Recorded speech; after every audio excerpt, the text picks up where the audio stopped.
In the summer of 2015, a team of seasoned underwater archaeologists from the prestigious Xenophon Institute embarked on an ambitious expedition off the sun-drenched shores of Santorini, Greece. Led by the renowned Dr. Eudoxia Papadopoulos, and assisted by her colleagues Dr. Zoran Markovic and Dr. Ilya Kozlov, they set out to explore the enigmatic ruins of an ancient shipwreck that had remained undisturbed for centuries.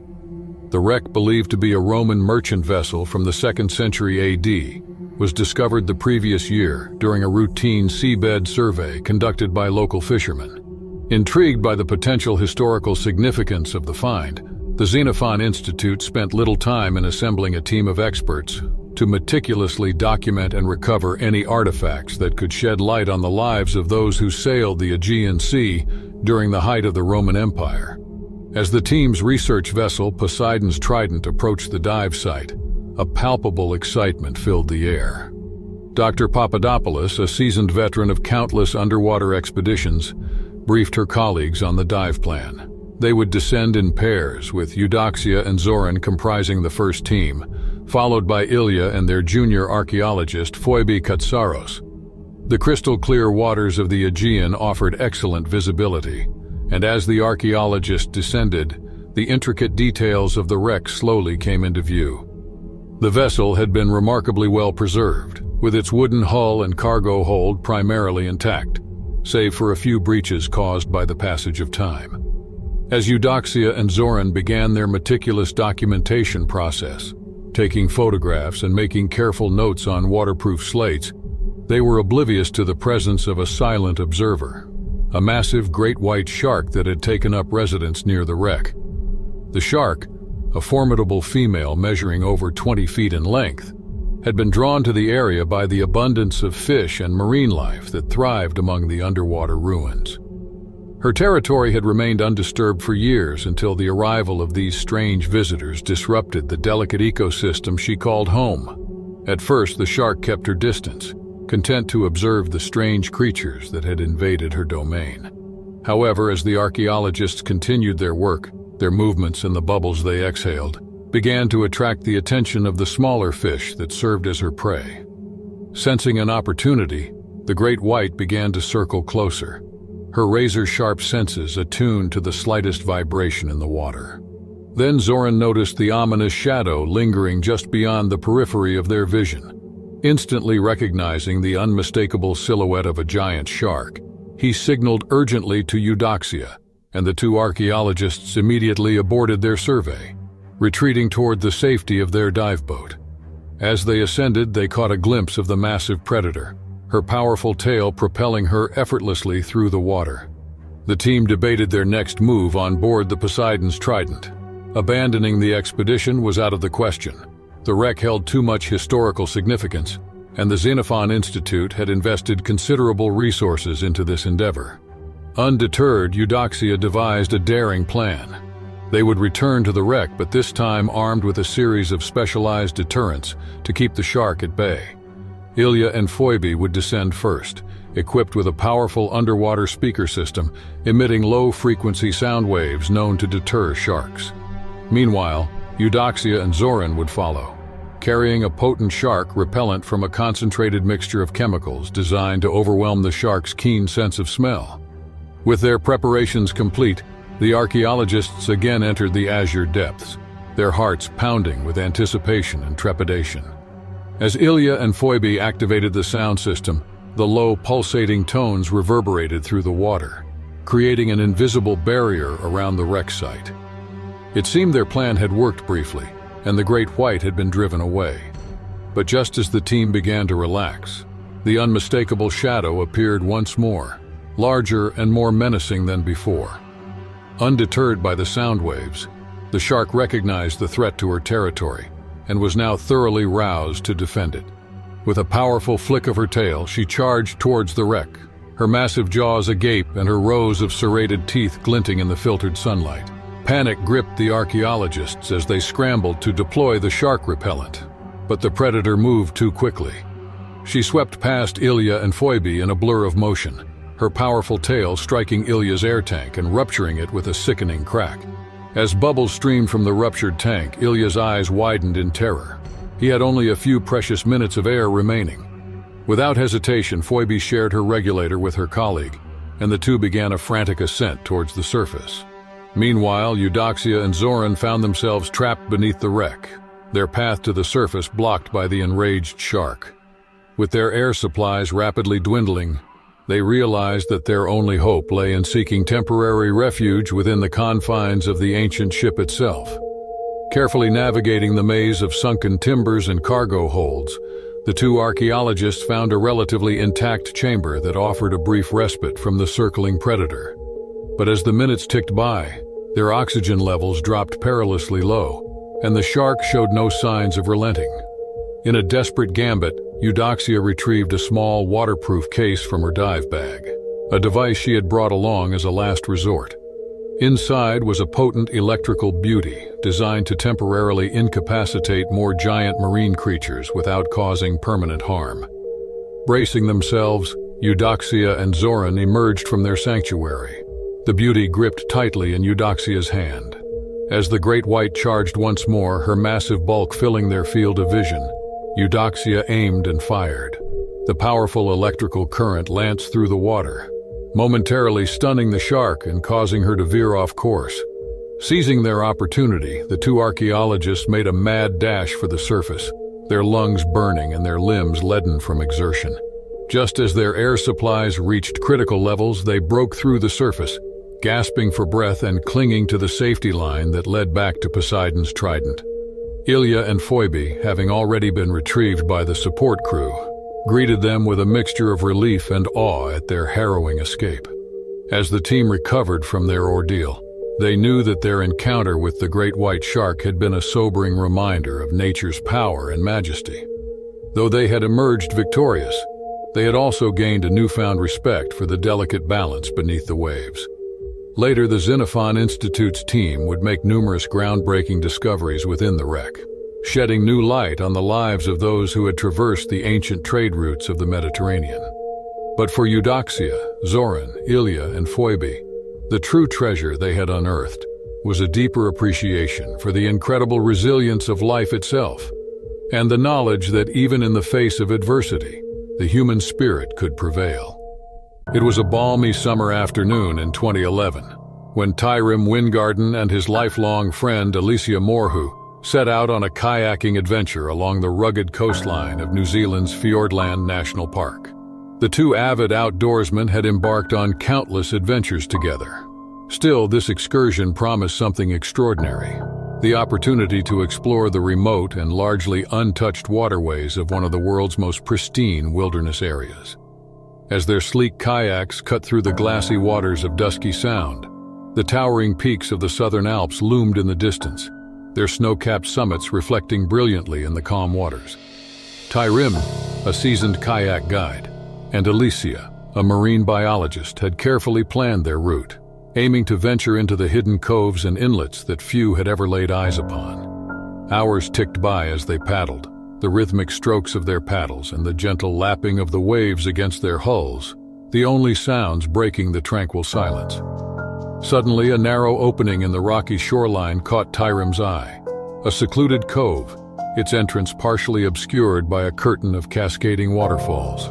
Exchanging an excited glance with Alicia, the two friends steered their kayaks towards the hidden inlet, their hearts racing with the thrill of discovery. As they navigated the narrow passage, the towering cliffs seemed to close around them, casting deep shadows across the water's glassy surface. Emerging into the cove, they were greeted by a breathtaking sight, a pristine, crystal-clear lagoon encircled by steep, verdant cliffs. The water was so clear that they could make out every detail of the rocky seafloor below, teeming with vibrant marine life and swaying kelp forests. Alicia was the first to notice the telltale signs of something amiss. A trail of blood and discarded fish remains leading from the mouth of the cove towards the open ocean. Her expression grew grave as she pointed out the gruesome evidence to Tyrim, her mind instantly recognizing the implications. Somewhere in these waters, a large predator was lurking. As if on cue, a massive shadow glided beneath their kayaks, its bulk causing the lightweight vessels to rock precariously in the water. In that heart-stopping moment, Tyrim and Alicia came face to face with the source of their newfound terror, a colossal great white shark, its massive jaws agape and its cold black eyes fixed upon them with predatory intent. Instinctively, the two friends began paddling furiously towards the narrow exit of the cove, their kayaks slicing through the water with desperate urgency. But the shark, sensing their fear, gave chase, its powerful tail propelling it through the water with terrifying speed. As they neared the passage, Tyrim glanced back to see the great white's gaping maw mere feet away, its serrated teeth glinting in the filtered sunlight. In a split-second decision, he veered sharply to the left, using his kayak to block the shark's path and give Alicia a narrow opportunity to escape. The plan worked, and Alicia slipped through the narrow opening, her kayak scraping against the rocky walls as she emerged into the open waters of Dusky Sound. But Tyrim was not so fortunate. The massive shark slammed into his kayak with the force of a freight train, shattering the lightweight craft into splinters and sending him tumbling into the churning water. Gasping for air, Tyrim found himself treading water mere feet from the enraged predator, his heart pounding in his ears as the shark circled him, sizing up its prey. In a desperate act of self-preservation, he hurled the remains of his shattered kayak at the shark, momentarily distracting it and giving him a precious few seconds to swim toward the safety of the cove's rocky walls. Meanwhile, Alicia had doubled back, her mind racing as she formulated a daring plan to rescue her friend. Retrieving a waterproof flare gun from her kayak's emergency kit, she paddled towards the mouth of the cave, hoping to lure the shark away from Tyrim's location. As the great white turned its attention towards the bright flare sizzling on the water's surface, Alicia seized her chance. Paddling with every ounce of strength she possessed, she guided her kayak towards Tyrim's position, her eyes locked on his struggling form as he clung precariously to the jagged rocks. In a heart-stopping moment, Alicia reached out and hauled her friend into the kayak, the slender vessel rocking violently under their combined weight. But their ordeal was far from over. Enraged by the flare's intrusion, the shark had redirected its fury towards them, its massive bulk cutting through the water like a living torpedo. With adrenaline coursing through their veins, Tyrim and Alicia paddled for their lives, their kayaks slicing through the choppy waters as they desperately sought to outpace the relentless predator. Time and again, the great white would surge towards them, its gaping jaws snapping mere inches from their fragile craft, only to veer off at the last moment, biding its time for the perfect opportunity to strike. As the hours ticked by and their strength waned, the friends grew increasingly disoriented, their sense of direction lost in the labyrinth of fjords and inlets surrounding them. But just as despair began to set in, they spotted a familiar landmark in the distance, the towering peak of Mitre Peak, an iconic symbol of Fjordland National Park. With renewed determination, they paddled towards the looming mountain, using it as a guiding beacon to steer them back to the safety of the main channel. As they finally emerged from the treacherous maze of waterways, the unmistakable silhouette of their support vessel, the Kaitiaki, came into view. In a desperate final push, Tyrim and Alicia mustered every ounce of their remaining strength, their arms burning with fatigue as they paddled toward the waiting boat. As they neared the Kaitiaki's hull, the great white made one last, desperate lunge, its massive jaws snapping shut mere inches from their kayak. But it was too late.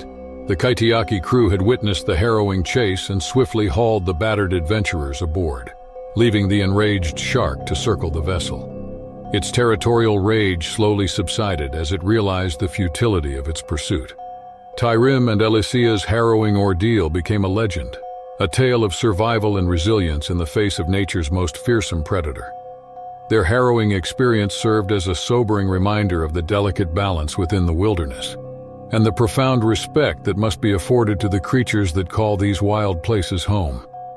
For Tyrim and Alicia, the nightmare in the hidden cove had forged an unbreakable bond, a shared experience that would forever unite them in their love for the great outdoors and the thrill of adventure.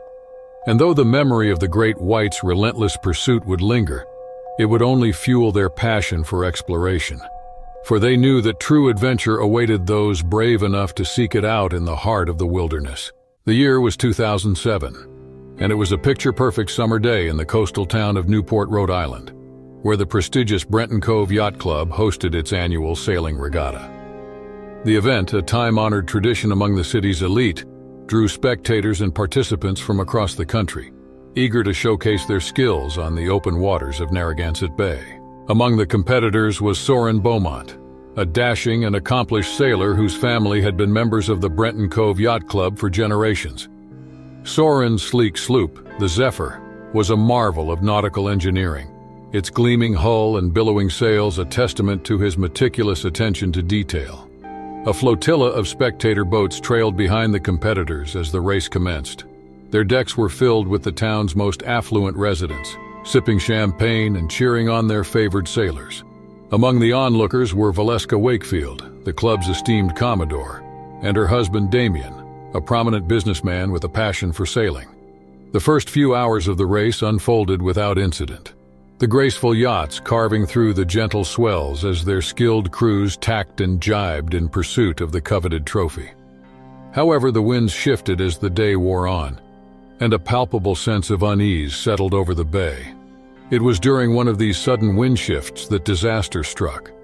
Soren's Zephyr, caught off balance by the erratic gusts, heeled violently to one side, sending him tumbling overboard and into the churning waters. For a brief moment, stunned silence fell over the spectator fleet as they watched the scene unfold. But Valeska first sprang into action, demanding her crew to prepare a rescue launch and signal the race committee for assistance. As the rescue boat drew nearer to Soren's location, a chilling sight emerged from the depths, a massive dorsal fin cutting through the waves like a knife. In that heart-stopping moment, the spectators realized they were facing a threat far more terrifying than a simple man-overboard situation. A great white shark had been drawn to the area, its predatory instincts piqued by the commotion. Soren, treading water and struggling to stay afloat, caught sight of the ominous fin and felt a surge of adrenaline coursing through his veins. With every ounce of his remaining strength, he began swimming towards the nearest spectator boat, his limbs propelling him through the choppy waters with desperate urgency. But the shark, sensing its prey, gave chase, its massive bulk cutting through the water with terrifying speed. As the spectators watched in horror, the great white lunged toward Soren, its gaping jaws snapping shut mere inches from his flailing limbs. In a split-second decision, a former naval officer, Damien Wakefield, seized control of the situation. Barking orders to the crew, he directed them to begin pelting the shark with flares and emergency signal devices, hoping to distract the predator and buy Soren precious seconds to reach safety. Soren was hauled aboard a nearby spectator yacht, his body trembling with fear and exhaustion. But the respite was short-lived. The enraged shark, its territorial instincts fully aroused, began targeting the cluster of boats, its massive jaws snapping at the hulls and sending shockwaves through the water. Valeska Wakefield took charge as the chaos unfolded, her authoritative voice cutting through the panic like a clarion call. With swift precision, she coordinated the various crews, organizing a defensive perimeter around the stricken Zephyr, and directing the fleet to begin a slow but steady retreat toward the safety of the harbor.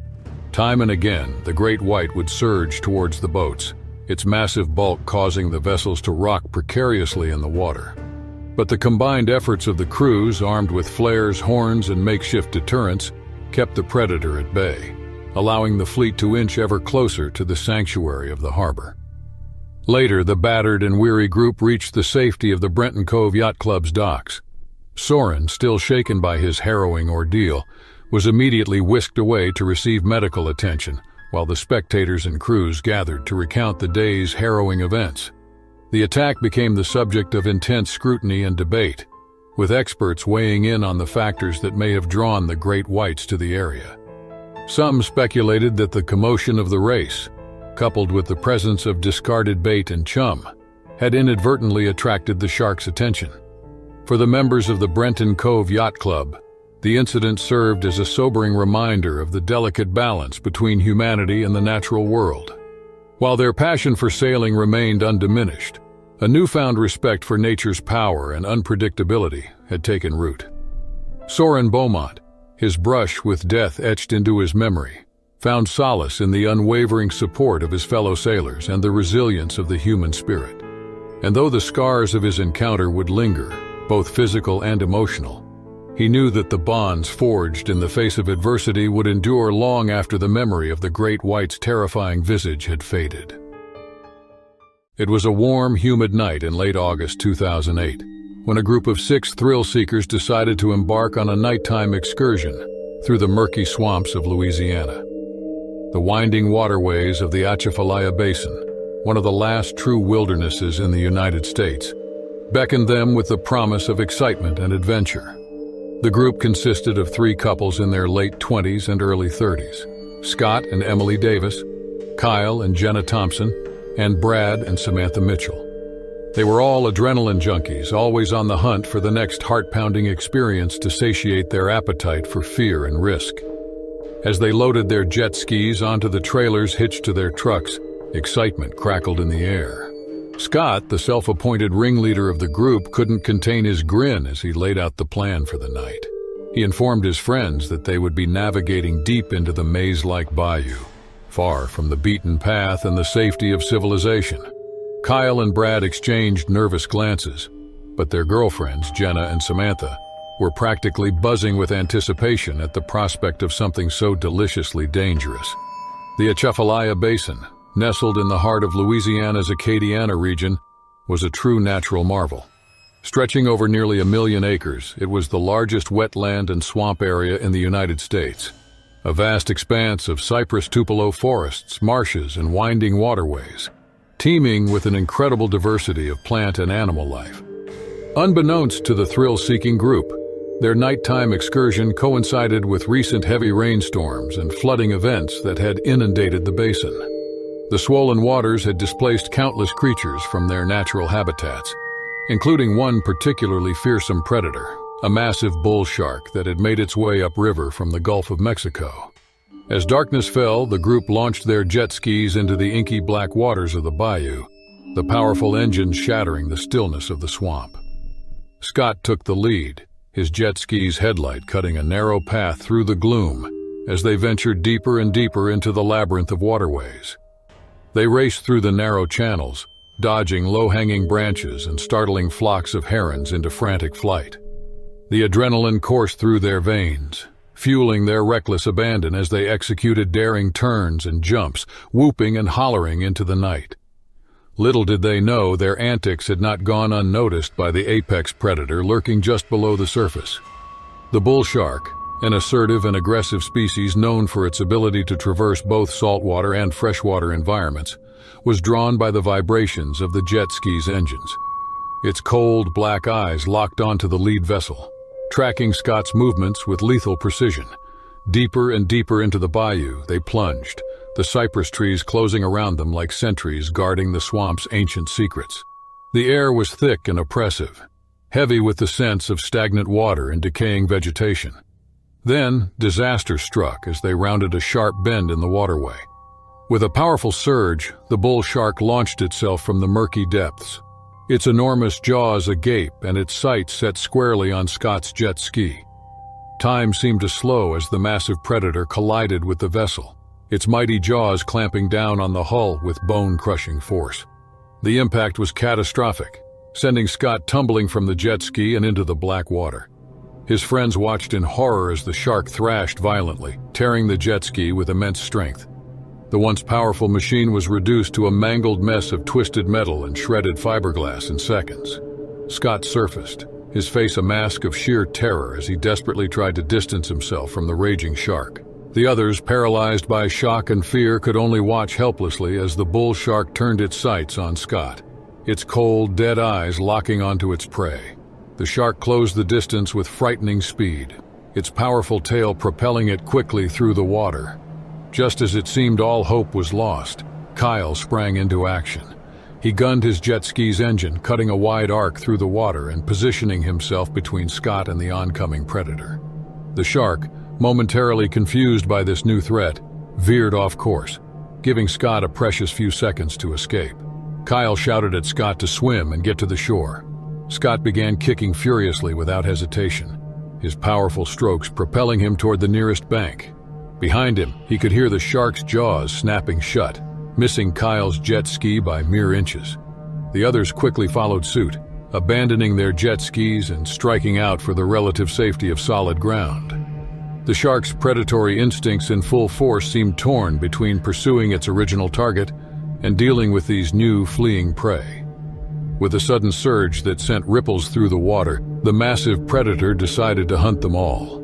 What followed was a nightmarish game of cat and mouse, with the group desperately trying to evade the relentless shark. They navigated a labyrinth of shallow waterways and tangled cypress roots, each turning a frantic bid for survival against the formidable hunter. They scrambled onto muddy banks and half-submerged logs, their hearts pounding in their ears as the shark's fin cut through the inky water only yards away. Every splash, every ripple in the surface sent a fresh wave of terror coursing through their veins. At one point, Emily slipped and fell back into the water with a terrified shriek. Scott, fueled by sheer adrenaline and love for his wife, didn't hesitate. He plunged back into the murky depths and hauled her to safety, narrowly avoiding the shark's gaping maw. They pressed on, stumbling through the darkness and clawing through the thick underbrush, driven by the primal will to survive. Samantha twisted her ankle badly, forcing Brad to support her as they fled. Kyle and Jenna took the lead, desperately searching for any sign of human habitation or a way out of this watery nightmare.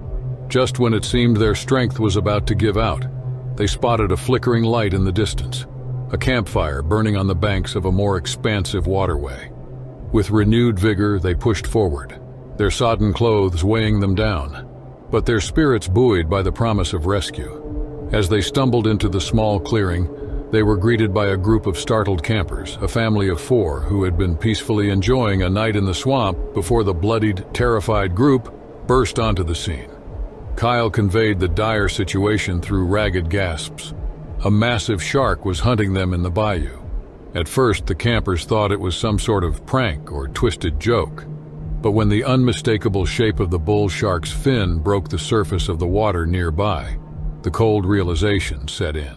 The father, a burly man named Frank, sprang into action. He quickly ushered his family into their sturdy aluminum boat, gesturing for the exhausted group to follow. With shaking hands, they piled in, their bodies trembling from the adrenaline and chill of the night air. As Frank fired up the outboard motor and began navigating them back toward the main waterway, the shark seemed to sense its prey escaping.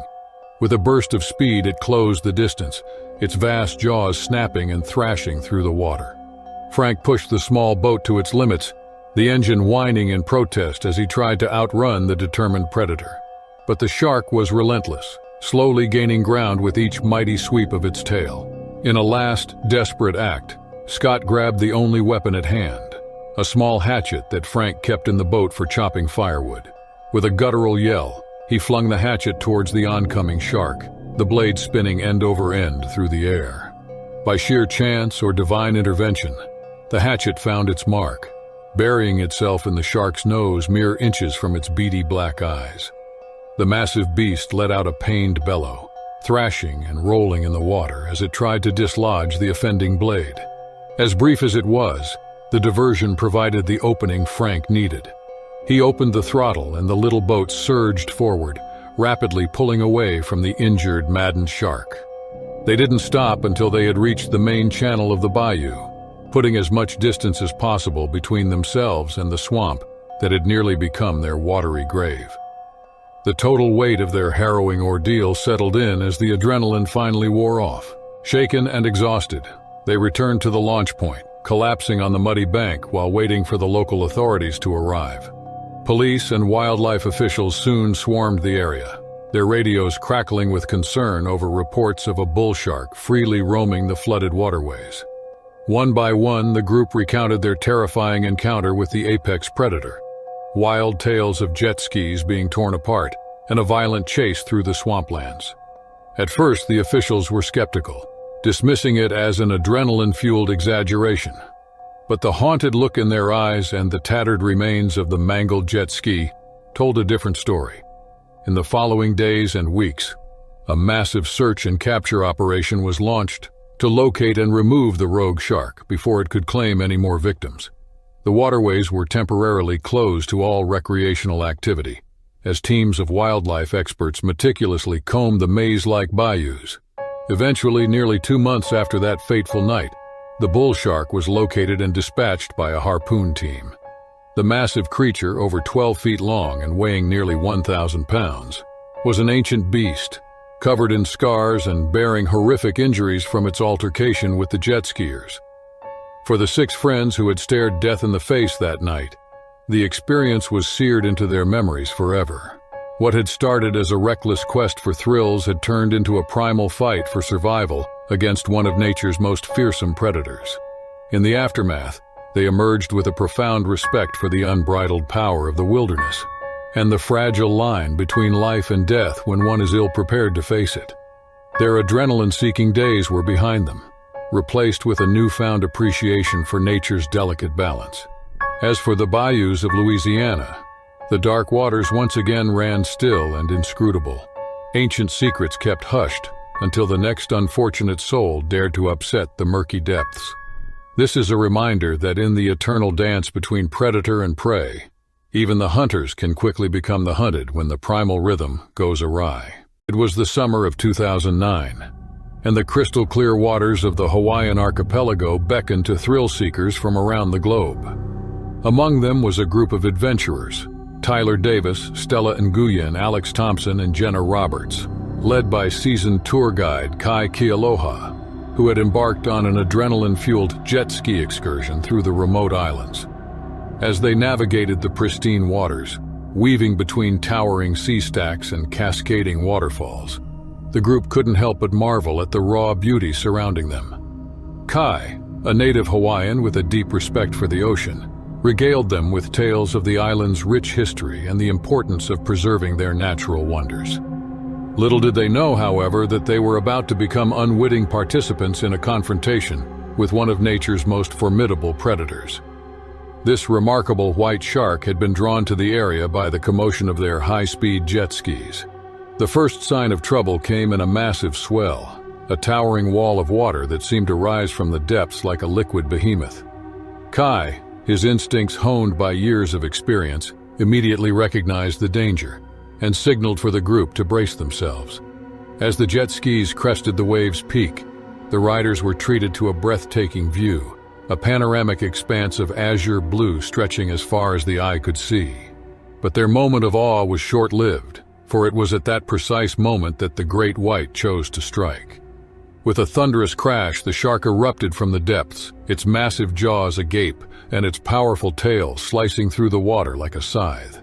In a single devastating blow, Tyler and Stella's jet ski was sent careening through the air, flinging them violently into the churning sea. The group watched in horror as the great white turned its attention towards the struggling pair, its predatory instincts fully awakened. Kai, acting with lightning reflexes, maneuvered his jet ski between the shark and its intended prey, using the powerful engine to create a wall of turbulent water. The tactic worked momentarily as the shark retreated into the depths, seemingly confused by the commotion. But the respite was short-lived, for the great white shark soon resurfaced, its hunger undeterred. What followed was a harrowing ordeal, as the group was caught in a desperate battle against the elements and the relentless pursuit of the apex predator. With Tyler and Stella clinging to the remains of the mangled jet ski, the others, Alex, Jenna, and Kai, formed a protective perimeter, their engines roaring as they fought to keep the shark at bay. Time seemed to slow to a crawl, each passing minute an eternity, as the group struggled to stay afloat and make their way back toward the safety of the shoreline. The shark, its primal instincts honed by millions of years of evolution, refused to relent, circling like a deadly specter, waiting for the slightest opening. The group finally caught a glimpse of land as the sun began to go below the horizon, painting the sky in a kaleidoscope of fiery hues. This small, secluded cove promised sanctuary from the predator's grasp.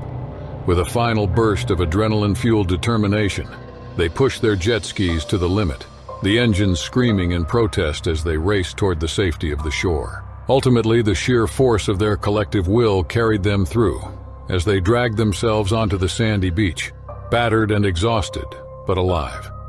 As the group gathered around a small fire, sharing in the camaraderie of survivors, they couldn't help but feel a newfound respect for the power and majesty of the ocean. a force that had humbled them yet ultimately failed to break their indomitable spirits. From that day forward, their bond was forged in the crucible of adversity, a shared experience that would forever etch itself into their memories, a reminder that even in the face of nature's most formidable challenges, the human spirit could prevail. It was 2014, and the sun-drenched shores of Miami Beach hosted an event that promised to push the boundaries of human endurance and adrenaline. A high-stakes jet ski race, attracting daredevils from across the globe, was set to unfold along the iconic coastline, with the roar of engines and the spray of saltwater serving as the backdrop for a battle of wills and raw speed. Among the competitors was a motley crew of thrill-seekers, each with their own unique story and reasons for chasing the thrill of the chase. There was Zane Blackwell, a former Navy SEAL turned extreme sports enthusiast, whose calm demeanor belied a heart that beat for the rush of the unknown. Alongside him was Eva Santiago, a fearless Brazilian surfer whose skills on the waves had earned her a reputation as a force to be reckoned with. Then there was Liam O'Connor, an Irish-born adrenaline junkie whose love for jet skis bordered on obsession, and Mia Nguyen, a Vietnamese-American prodigy whose natural talent behind the handlebars had already earned her a legion of fans. As the sun reached its zenith, the riders gathered on the beach, their jet skis lined up like sleek, mighty steeds ready to be unleashed upon the water. The air was thick with anticipation, the scent of gasoline and sunscreen mingling in a heady brew that only heightened the tension. With a thunderous roar, the race began, and the jet skis tore across the water, kicking up plumes of spray in their wake. The riders weaved and dodged, each jockeying for position as they navigated the treacherous waters, their bodies straining against the forces of nature that threatened to unseat them at any moment. But little did they know that a far more primal threat lurked beneath the surface, a great white shark, drawn to the area by the commotion and the vibrations of the powerful jet skis. This ancient predator had ruled these waters long before humans ever dared to tread upon them, and it was not about to relinquish its domain so easily. As the race reached its fever pitch, with Zane Blackwell and Eva Santiago battling for the lead, the first sign of danger came in the form of a subtle ripple on the surface, barely perceptible amidst the chaos of the race, but enough to set Zane's finely tuned instincts on edge. In a single, heart-stopping moment, the great white exploded from the depths, its massive jaws agape and its rows of serrated teeth glistening in the midday sun. With a mighty lunge, the shark slammed into Zane's jet ski, sending him hurtling through the air before crashing into the unforgiving waters. The other riders watched in horror as the scene unfolded, their initial shock quickly giving way to a primal fear gripping them to their cores. Zane resurfaced, gasping for air, only to come face to face with the cold, soulless eyes of the great white, a living embodiment of nature's most terrifying predator. At that moment, time seemed to slow to a crawl as Zane's mind raced, desperately searching for a way to escape the shark's jaws. He knew that sudden movements could trigger the predator's hunting instincts, so he treaded water cautiously, his eyes never leaving the circling beast. As the minutes ticked by, the other riders looked on helplessly, their jet skis seeming like mere toys in the face of the ocean's raw power. But just as they thought all hope was lost, they spotted a glimmer of salvation in the distance, a small, secluded cove that promised sanctuary from the shark's relentless pursuit. With renewed determination, the riders began to make their way toward the cove, their engines roaring as they cut through the water recklessly. Zane, meanwhile, continued his desperate struggle, his muscles burning with the exertion of staying afloat and evading the shark's deadly strikes. Finally, after what seemed like an eternity, Zane reached the safety of the cove, his body battered and his spirit pushed to the brink. As he dragged himself onto the sandy shore, the other riders gathered around him, their faces etched with relief and awe. In the aftermath of their harrowing ordeal, the group found themselves forever changed, their bond forged in the crucible of adversity. Zane, in particular, knew that he had stared into the abyss of nature's most primal forces and emerged victorious, his will to survive acting as a beacon that guided him through the darkest moments. Since then, the group carried with them newfound respect for the majesty and the fury of the ocean, a force that had humbled them yet ultimately failed to break their indomitable spirits. As they looked out over the now tranquil waters of Miami Beach, they couldn't help but feel a sense of gratitude for having been given a second chance at life, a reminder that even in the face of death, the human spirit could prevail. Beneath the starlit sky, the Maldivian sea shimmered with an ethereal glow. 5 tourists had ventured into this underwater dreamscape, eager to witness the famed bioluminescence themselves. It was December 5, 2001. A night dive promised the otherworldly experience only found deep beneath the waves. Leading the group was Nadia, a seasoned dive master with an infectious passion for the ocean. Having grown up on these islands, the sea was her backyard, its mysteries and rhythms woven into her very being. Tonight, excitement coursed through her veins. Bioluminescence was unpredictable. Sharing this phenomenon with newcomers was always a thrill. A young British couple, Emily and Ben, were among the tourists on their honeymoon. Their shared fascination with the natural world had drawn them to the Maldives, a wedding gift more precious than anything else on their registry. Then there was Marcus, a middle-aged German photographer hoping to capture the bioluminescence on film. His worn camera bag and waterproof flashlight hinted at a life spent chasing elusive images. And finally, Priya, an Indian marine biology student whose wide eyes betrayed her mix of awe and nerves. This was her first night dive, a thrilling and slightly terrifying step into the field she dreamed of working in one day. The day she had been spent with meticulous preparation. Nadia checked and rechecked gear, explaining the dive plan in precise detail. Emily and Ben experienced DEVOURS themselves and absorbed everything with enthusiasm. Marcus peppered Nadia with questions about the best lighting techniques for underwater photography, while Priya clung to Nadia's every word, her fingers nervously adjusting her mask. As the sun descended, casting long shadows across the white sand beach, they boarded the dive boat. Laughter mingled with nervous chatter as the small vessel chugged away from the resort's twinkling lights. They donned wetsuits out on the open water, the neoprene a warm hug against the evening chill. One by one, they strapped on weight belts and air tanks, the familiar clinking of metal a rhythmic pre-dive ritual. Finally, the moment had arrived. Standing at the boat's edge, their hearts pounding, they took that giant leap into the unknown. Bubbles fizzed around them as they descended, the last remnants of daylight filtering through the crystal-clear water.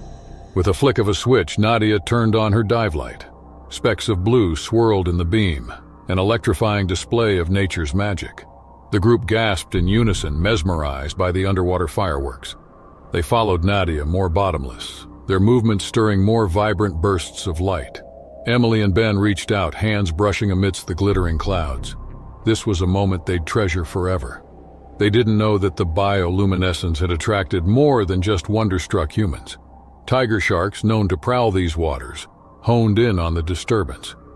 Unlike reef sharks, which are often timid, tigers are curious apex predators, and their keen senses detect potential prey lurking in the darkness.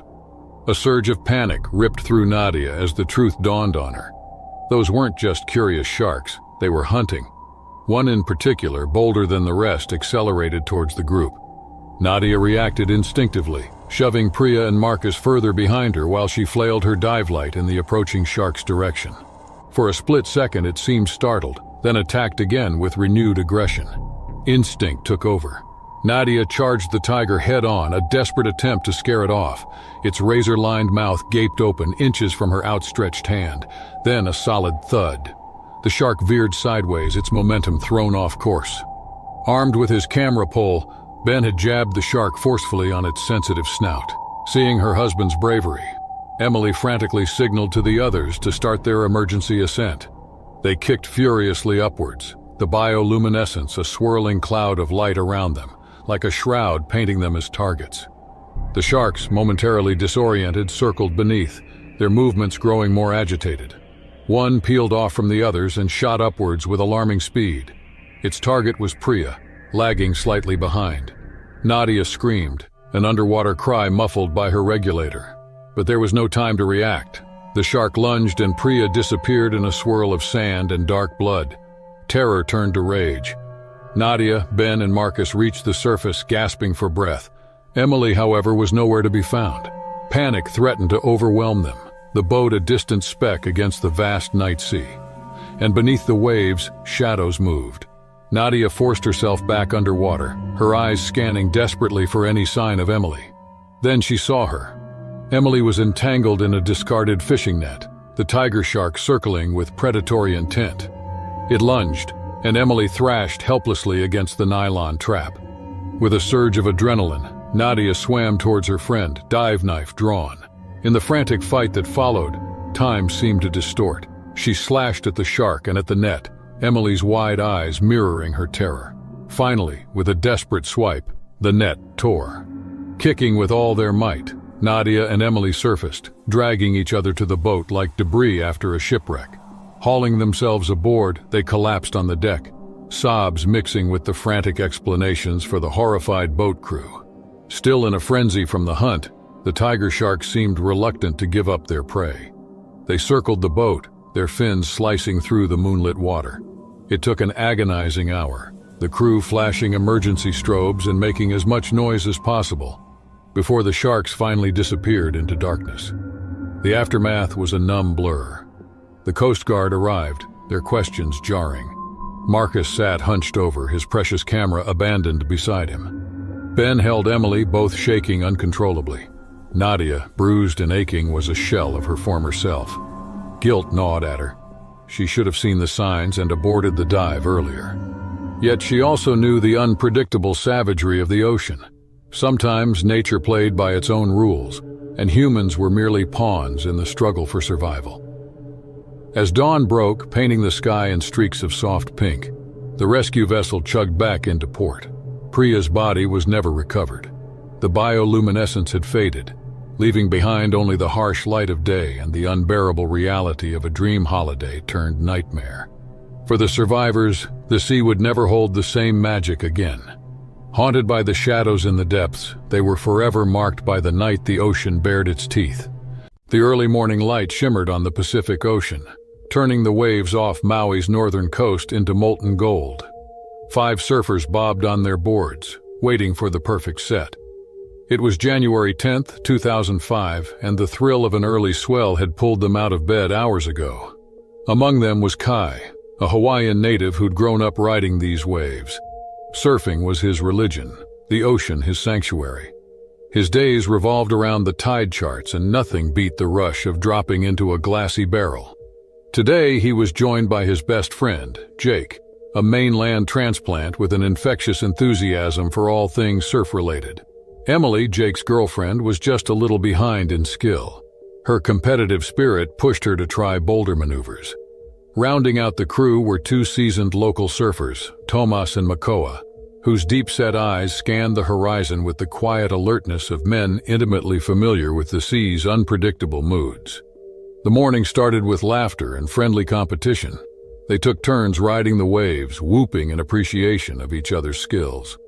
There was a camaraderie among surfers, a bond forged in the shared understanding of nature's power. But the ocean was a fickle beast, and its beauty could mask hidden dangers. Great white sharks weren't common in these waters, but weren't unheard of either. Attracted by warmer currents and abundant food sources, these apex predators were known to roam the vast Pacific. And today, one had found its way to this seemingly idyllic surf spot. Kai was the first to sense something was wrong. A shift in the current, a ripple of unease that washed over him with the chill of a sudden drop in temperature. He saw the other surfers fall silent, their easy banter replaced by a shared wariness. Then there it was, a massive dorsal fin slicing through the water, cutting an ominous course directly towards their little group. Their carefree morning was shattered in an instant. Kai's survival instincts, honed by years spent in the ocean, kicked in. He paddled frantically toward shore, yelling at the others to do the same. Every fiber of his being screamed that escape was their only chance. Emily and Jake followed without question, adrenaline propelling their frantic strokes. But Thomas and Makoa, perhaps out of bravado or disbelief, hesitated. It was a decision that would change everything. The great white surged forward with breathtaking speed, breaching the surface in an explosion of water. Its target was Thomas, frozen in the path of the oncoming predator. Makoa, with a desperate shout, flung himself towards his friend, shoving him out of harm's way with seconds to spare. But the shark, disoriented by the sudden change of target, wheeled back, its massive jaws finding their mark. Makoa's scream cut through the air, followed by a sickening gurgle as he was dragged underwater. The ocean churned crimson, the sight a brutal reminder of the shark's power. Tomas, still reeling from his narrow escape, thrashed towards the safety of the shore, a primal terror spurring him on. Meanwhile, Kai, Emily, and Jake had made it halfway across the treacherous stretch of open water, separating them from the beach. They paddled in unison, hearts pounding in their chests. Their board seemed pitifully small now against the ocean's vastness, and their escape route felt impossibly long. The shark, having consumed its gruesome meal, was still hungry. It honed in on the fleeing surfers, a relentless hunter unwilling to relinquish its prey. Kai knew their only hope lay in reaching shallower water, where the shark's maneuverability would be limited. He urged the others on, his voice hoarse with fear and exertion. Then Emily made a fatal mistake. Panic overtaking her, she abandoned her steady paddling and started kicking wildly. The frantic movements drew the shark's attention like a beacon. It changed course, homing in on her with terrifying speed. Jake watched in horror as the massive shape shot up from below. In a horrifying display of raw power, the shark breached, snatching Emily from her surfboard. She vanished in a flurry of white water, her agonized scream piercing the air before it was brutally cut off. Jake was overwhelmed by a gut-wrenching mix of grief and terror, causing him to freeze. His surfboard became a lone target in the hunting grounds. Kai, however, snapped back to survival mode. With a surge of adrenaline, he paddled toward Jake, shouting at him to snap out of his daze. Reaching his friend, Kai physically propelled Jake's board towards the shore, knowing every second counted. As though disoriented by witnessing two attacks in quick succession, the shark hesitated. Yet the smell of blood and its insatiable hunger kept it circling. Kai and Jake were agonizingly close to shore, but the shark was between them and safety. In a desperate gamble, Kai jumped off his board, sacrificing himself as a distraction. He kicked wildly, creating as much chaos as possible, hoping to draw the predator's attention. It worked. The shark veered towards Kai, its massive form a monstrous silhouette in the churning water. Miraculously, Kai managed to dive under just before the gigantic jaws snapped shut. Feeling the turbulence and blinded by its fury, the shark thrashed. It was enough. Fueled by the terror of losing another friend, Jake reached the shallows. He scrambled onto the sand, collapsing with a mixture of sobs and relieved gasps for air. Kai was still caught in the deadly game out in the deeper water. The shark charged again, and again he dodged. He knew he couldn't outlast the predator forever. His muscles burned, and his lungs screamed for oxygen. Just when all hope seemed lost, a powerful wave broke over them, churning and disoriented the shark long enough for Kai to catch the receding current and body surf his way frantically to shore. He stumbled onto the beach, seconds ahead of the frustrated shark, and crumpled beside Jake. The two men huddled together, shaking uncontrollably as they stared in numb horror at the ocean. The playful waves that had beckoned them that morning now seemed menacing, forever tainted by the bloodshed they had witnessed. With the arrival of rescue boats, the reality of their ordeal sank in. They had survived, but at a terrible cost. From that day on, the ocean would hold a different meaning for them, its power tinged with a respect born of profound fear. For they had looked into the abyss, into the cold eyes of a predator, and they knew the fragility of human life in the face of nature's untamed might. The Andaman Sea shimmered beneath them as the small boat sputtered towards a speck of green on the horizon. A group of 5 friends seeking adventure off the beaten path had chartered this less than reliable vessel and its weathered captain for the day. It was March 21st, 2009, and their Thailand vacation was about to take an unforgettable turn. At the helm of this motley crew was Luca, a seasoned traveler and outdoor enthusiast with a knack for finding hidden gems. Always up for a challenge, he'd convinced his friends to ditch the crowded resorts for this day trip to Koh Mani, a tiny uninhabited island that locals whispered about with a mix of awe and caution. With promises of deserted beaches and untouched coral reefs, he'd painted a picture of paradise. Naomi, his girlfriend, was a passionate photographer, always seeking that perfect shot.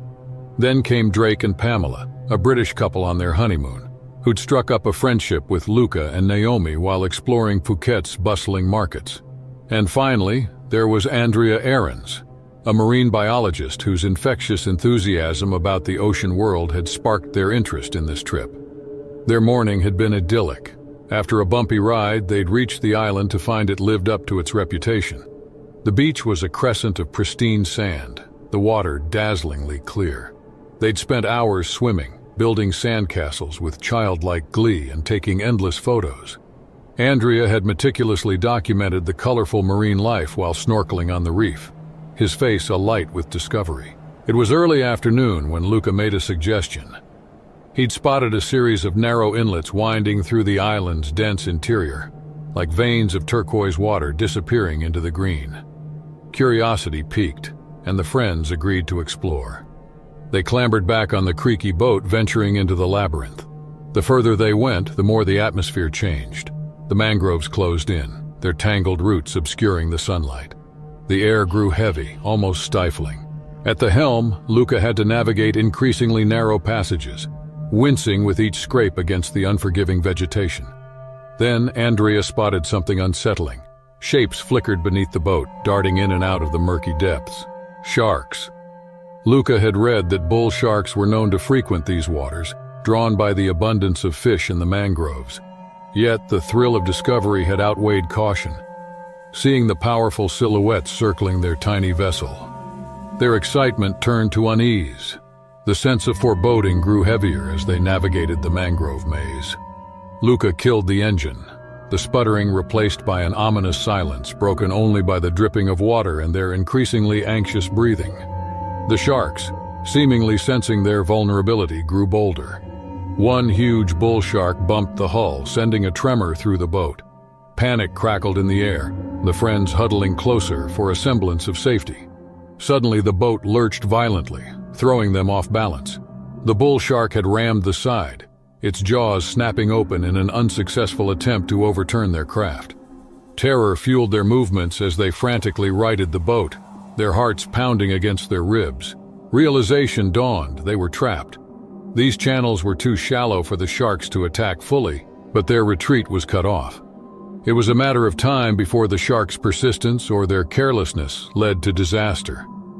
Luca kicked the engine back to life, hoping to power through the dwindling waterway and reach a more comprehensive section where they might have a chance.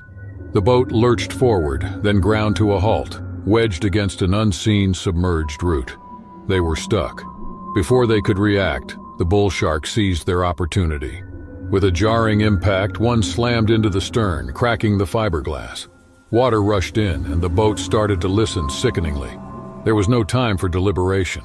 Luca yelled to abandon the ship, and they scrambled into the murky depths. Mangrove roots snagged at their clothes, threatening to entrap them.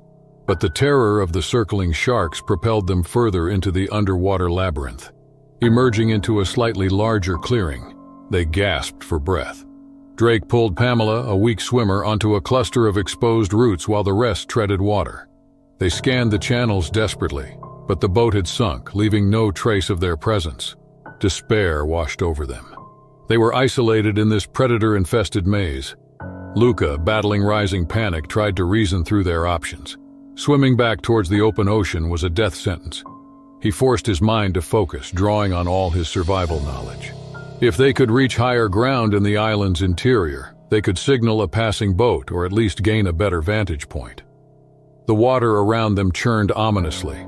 The bull sharks, thwarted of their sinking feast, continued to patrol the channels. They moved as a group, keeping a vigilant watch below and above, and pressed deeper into the mangrove tangle. Luck, fleeting as it was, seemed to guide them. Stumbling upon a narrow, muddy slope, they scrambled up onto drier ground. Ahead, a densely forested hill rose, their only chance. Just as they were about to lose faith, a distant sputtering noise broke through the sound of the waves. A boat, an old rusted fishing vessel, was approaching the island, perhaps drawn by the faint wisps of smoke still spiraling from their pathetic fire. Frantically they fed the flames, the smoke growing thicker. From their vantage point in the trees, Andrea and Pamela waved their arms, their shouts mere whispers swallowed by the breeze. The boat seemed to hesitate, then change direction. It was coming towards their beach. Miraculously, the fishermen had spotted them. Within minutes, stern but kind faces were helping them into the boat, providing water and rough blankets. The ordeal was finally over. They had cheated death. The voyage back to the mainland was a blur of exhaustion and relief. But with each passing hour, the island of Koh Mani grew smaller on the horizon, a fading nightmare edged with the bittersweet taste of survival. As the bustling port came into view, signaling the return to civilization, they exchanged weary, knowing smiles.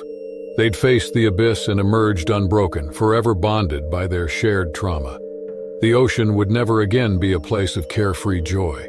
It was now tinged with respect, fear, and the bittersweet knowledge that nature's beauty masks a brutal struggle for existence.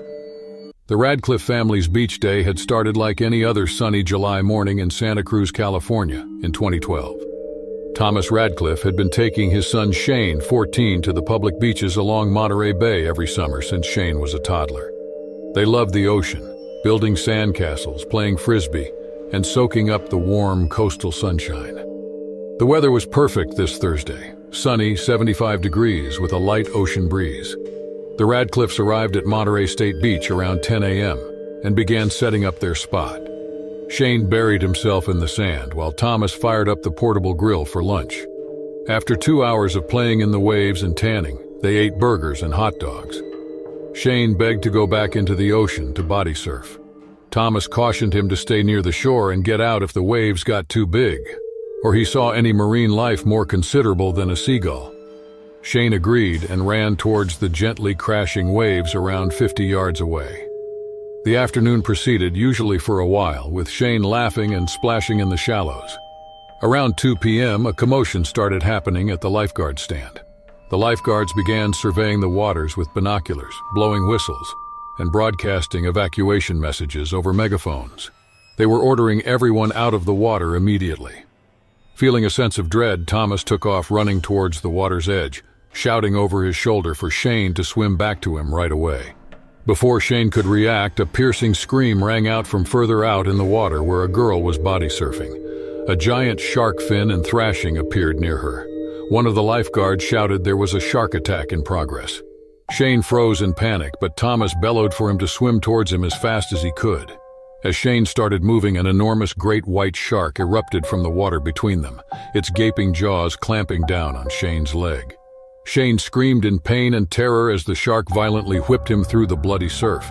Thomas plunged into the water after his son, desperately splashing towards where the shark had bitten Shane. The shark started to turn back towards the injured boy, seeing him as easy prey. Just as the massive beast began another charge, Thomas reached Shane and pulled him into his arms. Using every ounce of adrenaline-fueled strength, Thomas backpedaled and kicked away from the oncoming shark. The shark's jaws snapped shut just inches from Thomas's face, spraying him with Shane's blood. More lifeguards entered the water to distract and drive the shark away from the father and son. Thomas kept kicking towards the shore with Shane's limp body, leaving a trail of red behind them. Finally, other beachgoers reached out and pulled them the remaining few yards to the sand. Thomas collapsed on the beach, clutching Shane's mangled leg. As emergency responders rushed over, Shane was rushed to the hospital in critical condition, having lost a tremendous amount of blood from the shark bite. Doctors worked feverishly to save the teenager's life and keep him from bleeding out. After multiple blood transfusions and intensive surgery, Shane was stabilized but would require further operations and physical therapy. Over the next few months, Shane slowly recovered from his traumatic brush with death. Though he had lost part of his leg, he amazed his physicians with his resilience and determination to walk unaided again. With the support of his family, Shane pushed himself through the painful rehabilitation process. Shane delivered a defiant statement to the media 1 year later, using his prosthetic leg to walk across the stage at a charity event. He declared that though the shark attack had taken his leg, it would not take his spirit. Shane announced he planned to return to the waters of Monterey Bay that summer to overcome his fears and honor those who had saved his life that fateful day. True to his word, Shane rejoined his dad at Monterey State Beach the following season. Though apprehensive, he first ventured into the ocean, bodyboarded, and rekindled his passion for the marine environment that had once almost taken his life. From then on, Shane dedicated himself to promoting shark conservation efforts and delivering presentations to raise awareness about beach safety. The brutal attack strengthened the bond between father and son, and gave them a profound appreciation for life's fragility. Though permanently marked by the scars of that nightmarish day, the Radcliffes emerged with a more profound respect and awe for the power of nature. Their story of perseverance over tragedy became a source of inspiration for many. In 2009, a group of passionate environmental activists from the renowned organization Ocean Guardians embarked on a daring mission to expose the illegal fishing practices plaguing the protected waters of the Phoenix Islands, a remote archipelago in the heart of the southern Pacific Ocean. Led by the fearless Anahera Morehu and her dedicated colleagues Tomoko Nakamura and Javier Espinoza, they set sail from their base in Samoa, determined to gather irrefutable evidence of the rampant exploitation that threatened the delicate marine ecosystem. The Phoenix Islands, a breathtaking chain of coral atolls and submerged reefs, have been designated a UNESCO World Heritage Site and a strictly enforced marine protected area. However, recent reports from local fishermen and scientists indicate an alarming rise in illegal fishing vessels, many of which employ destructive practices such as bottom trawling and blast fishing. As the team's rugged research vessel, the Kaimana, cut through the turquoise waters, Anahera briefed her crew on the mission's objectives.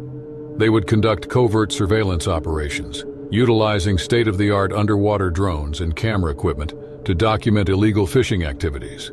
They would focus on the remote and uninhabited atolls where such operations were most likely to occur. Tomoko, a skilled marine biologist, and Javier, a former Navy diver, would deploy the underwater drones and gather crucial footage. Anahera, assisted by their seasoned first mate, Tama Viliamu, would coordinate the operation from the Kaimana's bridge. The first few days of their expedition yielded little evidence of illegal activities. Still, as they ventured deeper into the isolated reaches of the archipelago, the team began encountering disturbing signs of environmental destruction. Discarded fishing nets and lines littered the once pristine coral reefs, trapping and suffocating countless marine creatures. The waters were clouded with sediment, a telltale sign of bottom trawling. A practice indiscriminately scraped the sea floor, decimating entire ecosystems. While investigating one such trawling site, the team made a chilling discovery. Tomoko and Javier piloted their underwater drone through the murky depths. They encountered a gruesome scene, a vast array of mutilated fish carcasses and discarded remains, seemingly cast aside by the illegal fishing vessels as worthless bycatch. Little did they know that this gruesome display had attracted the attention of a deadly visitor, a massive bull shark lured by the scent of blood and the promise of an easy meal. As the drone's cameras captured the shark's ominous silhouette gliding through the debris field, a sense of dread washed over the team. Undeterred, they continued their mission, but the shark's presence grew increasingly bold and aggressive. During one harrowing encounter, the predator charged at Tomoko and Javier's dive team, forcing them to retreat hastily to the safety of the Kaimana. It soon became apparent that the shark had been driven into a frenzy by the constant influx of discarded fish remains, and its natural hunting instincts had heightened to a dangerous degree. With their movements now restricted by the threat of attack, the team found themselves in a precarious position, and their ability to gather evidence was severely compromised. In a daring gambit, Anahera proposed a risky plan. They would use their knowledge of the marine environment to lure the shark away from the hotspots of illegal fishing activity, allowing them to continue their documentation efforts unimpeded. Utilizing a specialized bait cage loaded with chum, they began a carefully orchestrated campaign to draw the shark towards a remote and isolated atoll, far from the areas they needed to investigate. Slowly but surely, the strategy appeared to work as the massive predator followed the tantalizing trail of scents, its bloodlust overriding its natural wariness. However, disaster struck when a sudden storm swept through the area, tossing the Kaimana like a toy and snapping the reinforced lines securing the bait cage. The cage plunged into the depths in a heart-stopping moment, taking the team's only means of luring the shark with it. Stranded and with their resources dwindling, the Ocean Guardians found themselves in a desperate struggle for survival. Now fully aroused and sensing easy prey, the shark began to circle the Kaimana with increasing boldness. its massive bulk cutting through the waves like a torpedo.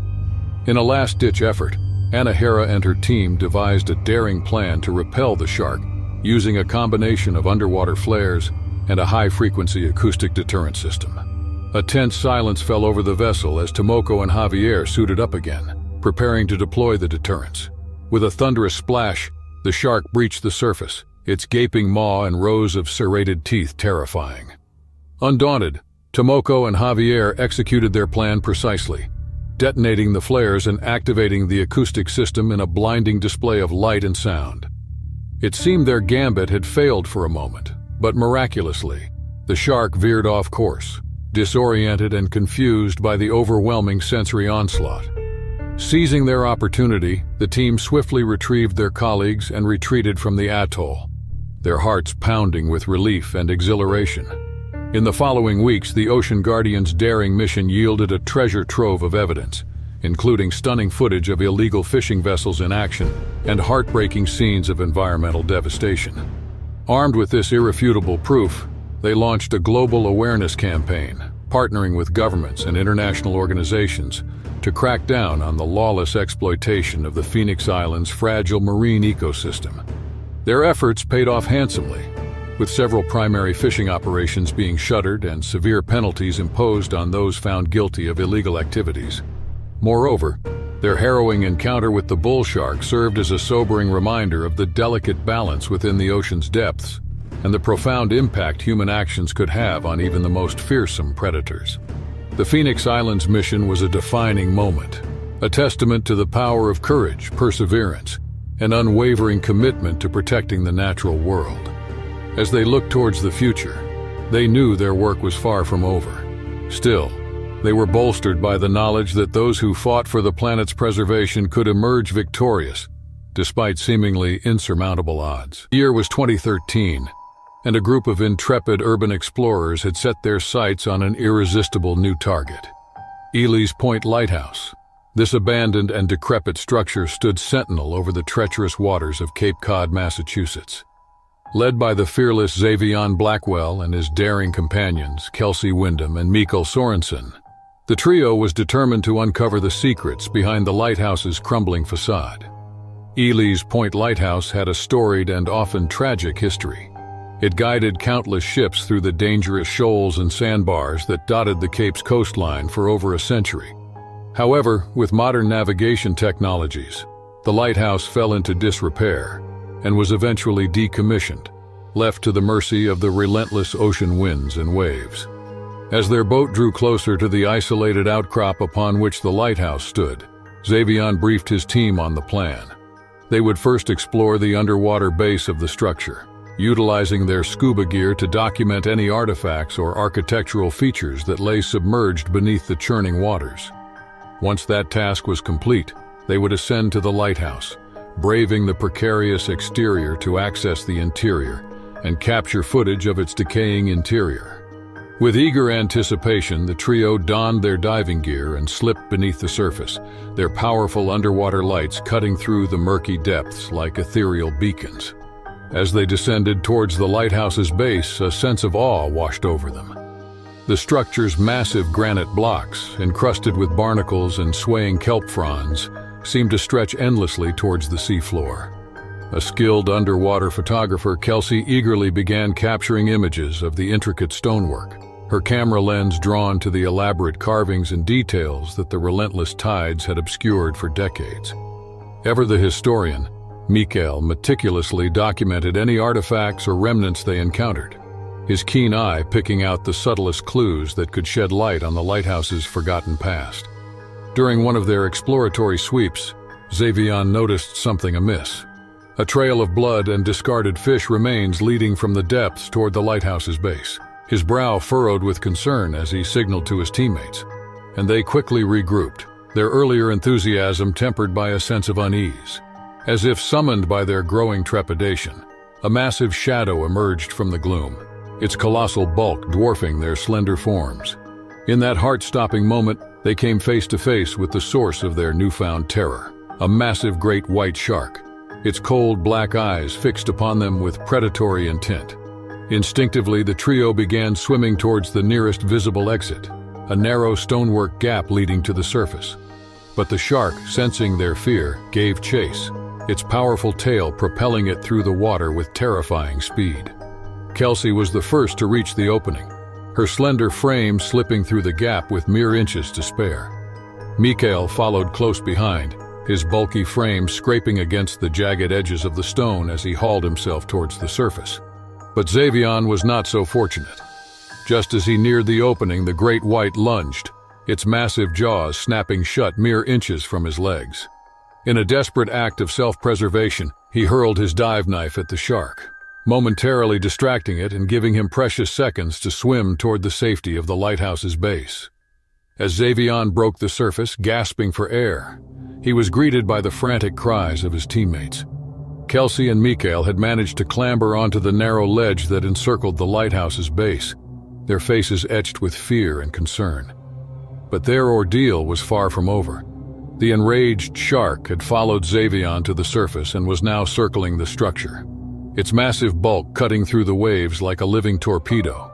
With no immediate means of escape and their boat anchored too far away to signal for help, the trio was in a desperate race against time. Mikhail first spotted their potential salvation, a rusted but sturdy-looking ladder that ascended the side of the lighthouse, leading to the top.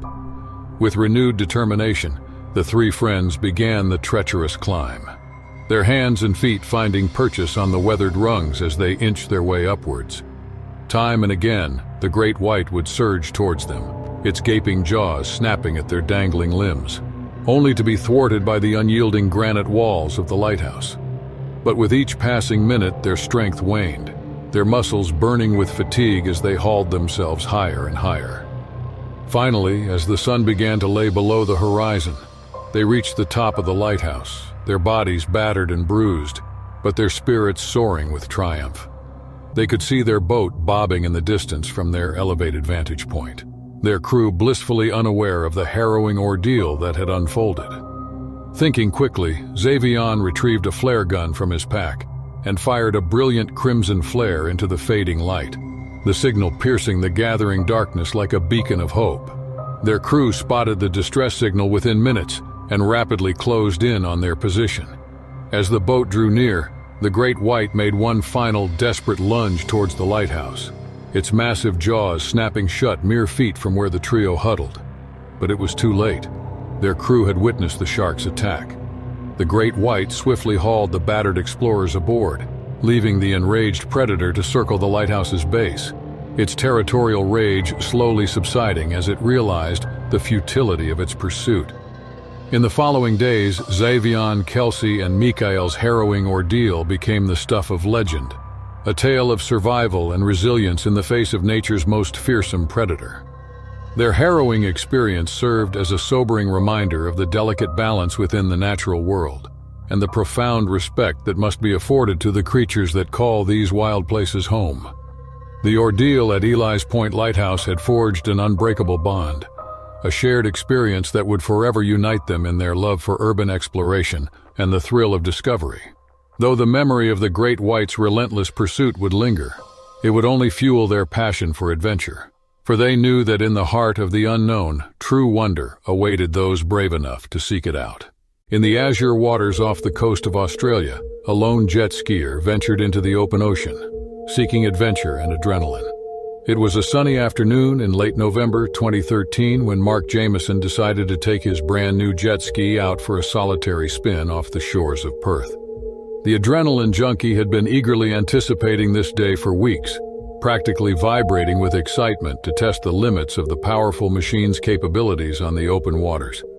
Perth, the sun-drenched capital of Western Australia, was renowned for its pristine beaches and world-class surf breaks. The city's coastline stretched for miles, with crystal-clear waters that beckoned adventure seekers from around the globe. For Mark, who had recently turned 25, it was the perfect playground to indulge his thirst for thrills. As he secured the jet ski onto the trailer and hitched to his truck, Mark couldn't help but feel a buzz of anticipation. This wasn't his first rodeo for extreme water sports. He had been wakeboarding and skateboarding since his teens, but there was something about the raw, unbridled power of the jet ski that filled him with a childlike giddiness. The drive to Cottesloe Beach, a popular spot for water sports enthusiasts, felt like an eternity. Mark's fingers drummed impatiently against the steering wheel as he navigated the familiar streets. When he pulled into the buzzing parking lot, the sun was high overhead, casting a warm glow over the scene of families setting up for beach days and surfers waxing their boards. Mark wasted no time in unloading and prepping his jet ski. With a few deft motions, the vessel was freed from its trailer restraints and ready to be lowered into the welcoming embrace of the gentle surf. The powerful engine roared to life, sending a spray of salt water into the air and eliciting a few curious glances from nearby beachgoers. Without hesitation, Mark hopped aboard, his heart thundering with exhilaration. A wide grin split his tanned face as he twisted the throttle, and the jet ski surged forward, cutting through the waves with remarkable ease. He let out a whoop of pure joy, the salty air whipping against his face as he carved through the water. Mark stayed close to shore for a few minutes, getting a feel for the jet ski's responsiveness and power as he navigated the crowded nearshore waters teeming with swimmers and fellow thrill-seekers. But it wasn't long before the open ocean started calling to him, that vast, glittering expanse of blue that promised unlimited freedom and adventure. Unbeknownst to Mark, his antics had not gone unnoticed by a different kind of predator, lurking beneath the waves. A massive great white shark, drawn by the jet ski's engine vibrations, began tracking his movements with a hunter's precision. Its cold, black eyes locked onto the solitary human, identifying him as potential prey. But Mark was oblivious to the danger, lost in the euphoria of speed and adrenaline. With a mischievous grin, he pointed the jet ski's nose toward the open ocean and gunned the engine. The powerful vessel leaped forward, rapidly distancing Mark and the shoreline. Perth's beaches and high-rise buildings soon became mere specks on the horizon as he ventured farther and farther out to sea, chasing the limitless azure expanse. Mark felt utterly free, with water surrounding him in every direction. He executed daring maneuvers, sharp turns, and launched the jet ski into the air, only to come crashing back down onto the water's surface with a thunderous splash that sent spray flying. It was during one of these airborne stunts that disaster struck. As the jet ski reached the apex of its arc, the unmistakable shape of the great white shark breached the surface, its massive jaws agape and its cold black eyes fixated on Mark. Time seemed to slow as the shark, moving with a sudden burst of speed, collided with the jet ski in midair, its mighty jaws clamping down on the vessel's hull with a sickening crunch. The impact was catastrophic, the force sending Mark flying off the jet ski. He hit the water with bone-jarring force. The air explosively forced from his lungs as he was briefly enveloped in a world of churning foam and darkness, his senses overwhelmed by the violent collision. When Mark finally surfaced, gulping in precious lungfuls of air, his mind was a whirl of confusion and panic. Where was the jet ski? And what the hell had just happened? It was only when his gaze fell upon the mangled wreckage rapidly sinking below the waves that the terrifying reality hit him. He was stranded miles from shore with a threat he could scarcely comprehend lurking just beneath the surface. As if on cue, the massive form of the great white shark materialized beside the sinking jet ski, its substantial dorsal fin slicing through the water with lethal grace. Mark felt his blood run cold as its pale underbelly became visible, the great predator circling him with a slow, metronomic rhythm. The shark seemed to sense his fear, its predatory instincts kicking into high gear. It turned towards Mark, using its powerful tail to propel itself forward with terrifying speed. Though he kicked furiously, frantically trying to distance himself from the rapidly approaching threat, it was no use. The shark was closing in, its cavernous maw opening wide to reveal a row of serrated teeth. In that heart-stopping moment, every muscle in Mark's body burned with the fire of sheer desperation, as a primal will to survive took over. Just as the shark returned to strike, he flung his arm out in a wild defensive swipe, catching the side of its head with a glancing blow. The strike didn't do much damage, but was enough to startle and disorient the predator for a few vital seconds. Mark didn't waste a moment. He turned and began swimming with every ounce of strength he could muster, his powerful strokes propelling him through the water as he fled from the injured, enraged beast behind him. Already he could hear the sounds of its powerful tail thrashing, churning the water into a froth as it gave chase. His heart thundered in his ears, lungs burning from the exertion of his desperate flight. Try as he might to put as much distance between himself and the shark as possible, it seemed an impossible task. Its speed and tenacity were unrelenting, but Mark refused to give in to the creeping tendrils of despair. He was young, strong, and in the prime of his life.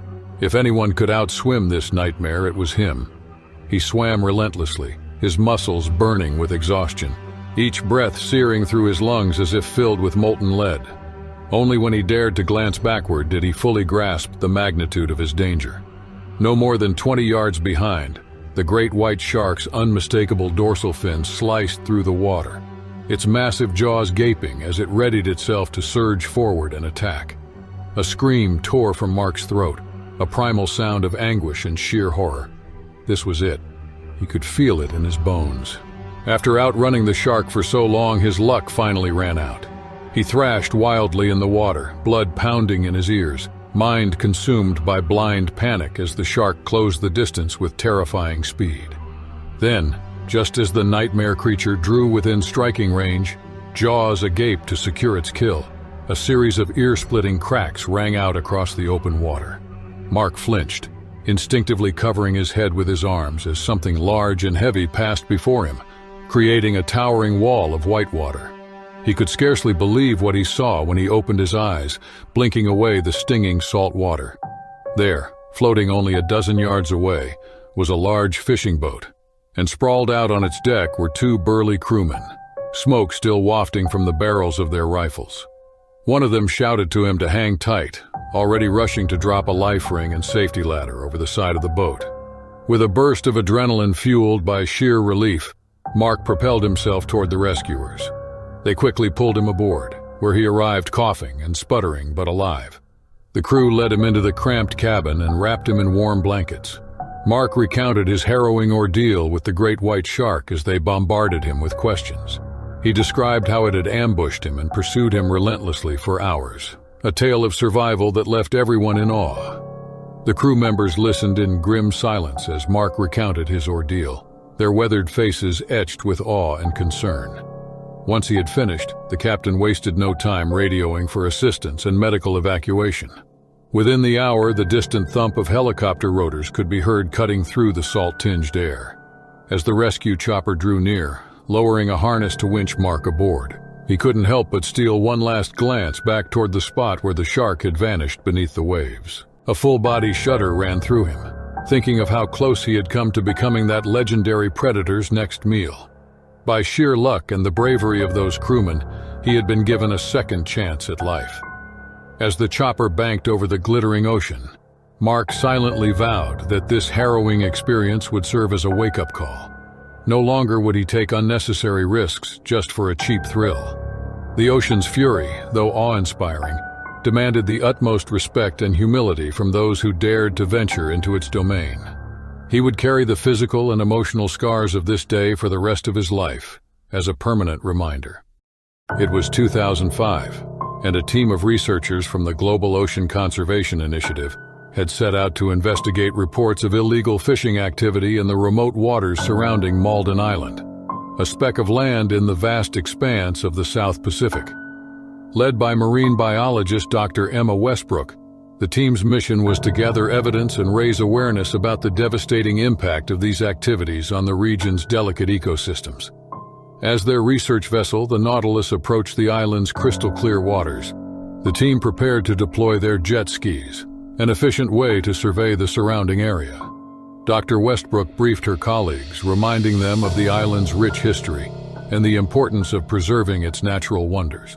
According to local legends, the island was home to a massive great white shark, revered by the indigenous people as the guardian of the deep. Believed to be an ancient protector of the island's waters, the shark's mere presence had deterred many from venturing too close to the shoreline. Dismissing the tales as mere folklore, the team donned their life jackets and launched their jet skis, the powerful engines shattering the tranquil silence of the island's pristine coastline. They fanned out in pairs, meticulously scanning the waters for signs of illegal fishing activities during these sweeps. Dr. Westbrook and her colleague, marine biologist Alex Nguyen, encountered a sight that would forever haunt their memories. A massive shadow glided beneath the waves, its size dwarfing their jet skis. Before they could react, the beast erupted from the depths, its gaping maw lined with serrated teeth. In a single, terrifying moment, it slammed into Alex's jet ski, the force of the impact sending him tumbling into the water. Dr. Westbrook watched in horror as the great white's powerful jaws clamped down on the jet ski, its immense weight dragging the mangled vessel beneath the waves. The water churned with frenzied activity as the shark thrashed about, its ancient instincts unleashed. Realizing her teammates' grave danger, Dr. Westbrook sprang into action, radioing for immediate assistance from the research vessel. The rest of the team alerted to the crisis and quickly converged on the scene, their jet skis cutting through the water urgently. As they drew closer, the accurate scale of the threat became apparent. The Great White was no mere legend. It was a living embodiment of primal power, a behemoth that seemed to defy the laws of nature itself. The team knew they had to act fast, with Alex treading water just meters from the circling predator. They formed a protective perimeter around their stranded comrade, using their jet skis to create a barrier between him and the shark's deadly jaws. The minutes ticked by like hours, each passing moment increasing the risk of another attack. The team's nerves were frayed, their eyes darting back and forth, searching for any sign of the shark's next move. Just when it seemed their efforts were in vain, the thunderous roar of the research vessel's engines echoed across the waters. A rescue boat was rapidly approaching, its crew armed with harpoons and tranquilizer guns, ready to subdue the legendary predator if necessary. As the boat drew nearer, the Great White seemed to sense the shift in the balance of power. With a final defiant thrash of its powerful tail, it disappeared into the depths, leaving a trail of churned-up water in its wake. In the aftermath, the team gathered on the deck of the Nautilus, their faces etched with a mixture of relief and awe. They had come face to face with a creature that embodies nature's raw, untamed power, a humbling reminder of the fragility of human existence in the face of such primal forces. As the research vessel weighed anchor and set sail for safer waters, the team couldn't help but feel a newfound respect for the legends surrounding the Guardian of the Deep. In that brief, terrifying encounter, they had witnessed firsthand the majesty and the fury of a creature that had ruled these waters long before humans ever dared to tread upon them. It was the summer of 2003, and the idyllic waters of the Bahamas beckoned like a siren's call to young lovers seeking an escape from the mundane. Among those drawn to its shores were Jacob Thompson and Emily Wilkins, a couple who had set out to celebrate their first anniversary with a romantic sunset jet ski ride along the island's breathtaking coastline. As the sun lay lower on the horizon, painting the sky in a vibrant tapestry of reds and oranges, Jacob and Emily couldn't help but feel a sense of unbridled joy wash over them. They had left the stresses of everyday life behind, if only for a fleeting moment, to bask in the natural splendor surrounding them. Weaving through the crystal-clear waters, the couple marveled at the kaleidoscope of marine life that flitted beneath the surface. Schools of vibrantly colored fish, graceful stingrays gliding through the depths, and even the occasional sea turtle lazily making its way through the tranquil paradise. Little did Jacob and Emily know, however, that their idyllic moment was about to be shattered by an ancient predator that had called these waters home long before humans ever dared to tread upon them. For lurking just beneath the surface, drawn by the vibrations of their jet ski, was a massive great white shark, a living embodiment of primal power and an apex hunter that ruled the depths with an iron jaw. The first sign of danger came in the form of a subtle ripple on the surface, barely perceptible amidst the gentle lapping of the waves. But Jacob, a seasoned waterman, sensed something wasn't quite right. He tightened his grip on the jet ski's handlebars, eyes scanning the water for any telltale signs of what might lie beneath. In a single heart-stopping moment, the Great White erupted from the depths, its massive jaws agape and its rows of serrated teeth glistening in the fading sunlight. With a mighty lunge, the shark slammed into the jet ski, its sheer force shattering the fiberglass hull and sending Jacob and Emily tumbling into the water. As they resurfaced, gasping for air, the couple found themselves face to face with their worst nightmare. The Great White, its cold, soulless eyes fixed upon them with an unwavering hunger. The jet ski, now reduced to a mangled wreck, offered no sanctuary as the shark circled its prey, its powerful tail cutting through the water like a scythe. At that moment, Jacob and Emily knew that their survival hinged on their ability to stay calm and think clearly. They clung to each other, their bodies trembling with fear and adrenaline, as they watched the predator's every move. Time seemed to slow to a crawl, each passing second feeling like an eternity. The couple's minds raced, desperately searching for a way to escape the jaws of the great white. They knew that sudden movements could trigger the shark's hunting instincts, so they treaded water cautiously, their eyes never leaving the circling predator. As the minutes ticked by, the couple's determination began to waver, their muscles aching from the exertion of staying afloat. But just as they thought all hope was lost, they spotted a glimmer of salvation in the distance, a small, secluded cove that promised sanctuary from the shark's relentless pursuit. With a renewed sense of purpose, Jacob and Emily began to swim towards the cove, their movements slow and deliberate, their eyes ever vigilant for any sign of the great white's attack. Each stroke felt like a battle against the riptide of fear that threatened to pull them under. But their love for each other, their unbreakable bond, kept them afloat. Finally, after what seemed like an eternity, they reached the safety of the cove, their bodies battered and exhausted, but their spirits intact. As they collapsed onto the sandy shore, they clung to each other, tears of relief and gratitude streaming down their faces. In the aftermath of their harrowing ordeal, Jacob and Emily knew their lives had been forever changed. They had stared into the abyss of nature's most primal forces and emerged victorious, their love and determination acting as a beacon that guided them through the darkest moments. From that day, their bond was forged in the crucible of adversity, a testament to the resilience of the human spirit and the power of love to conquer even the most nightmarish of circumstances. As they looked out over the now tranquil waters of the Bahamas, they couldn't help but feel a newfound respect for the majesty and the fury of the ocean, a force that had humbled them, yet ultimately failed to break their indomitable spirits. The turquoise waters of South Africa's Umkomaas coast sparkled under the midday sun.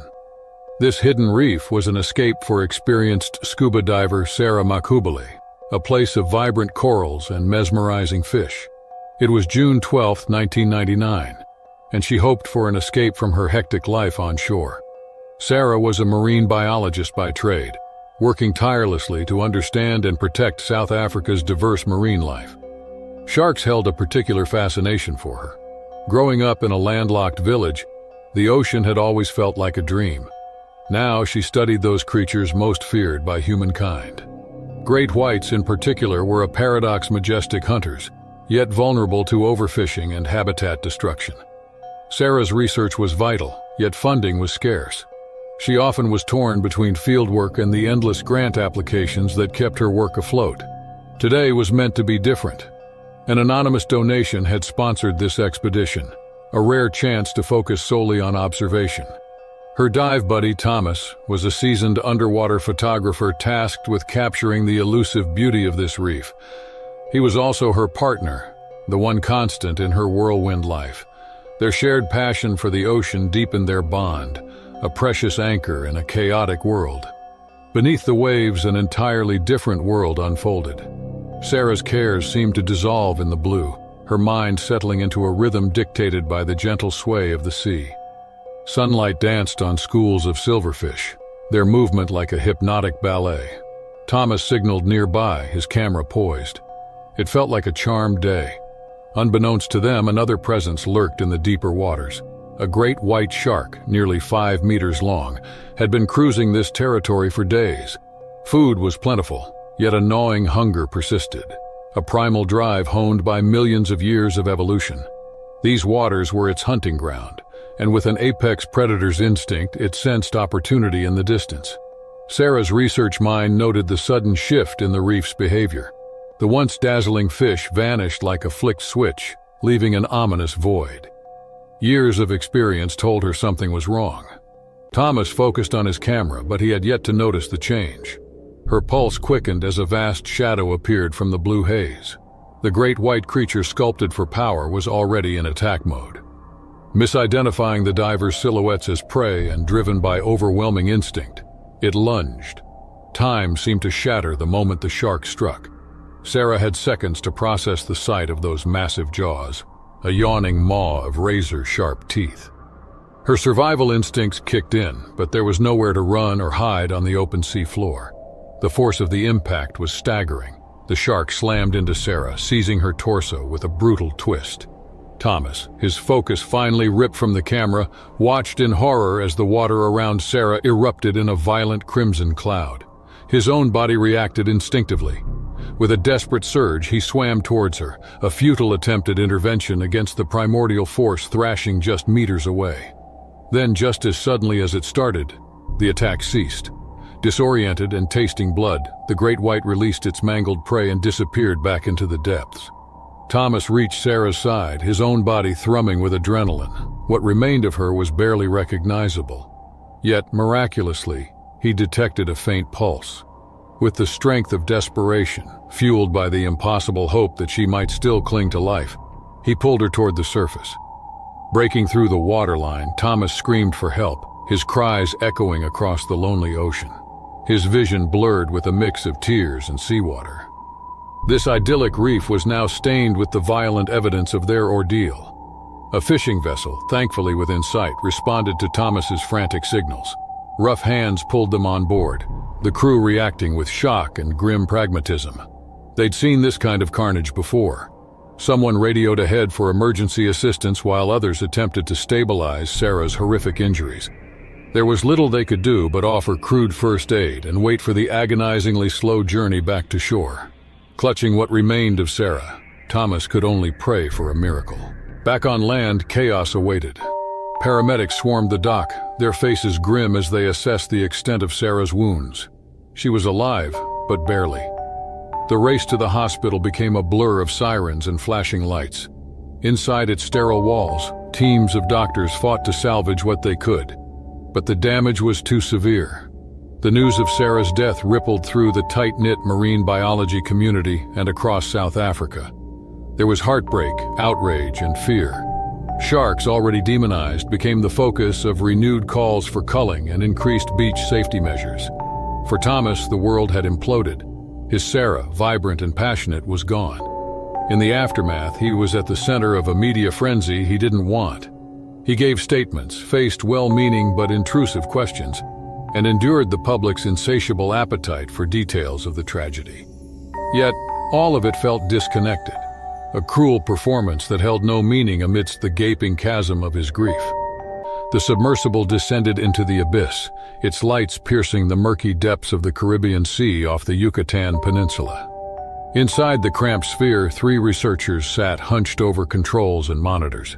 It was a humid July 15, 2003. But down here, the temperature held steady at a bone-chilling 4 degrees Celsius.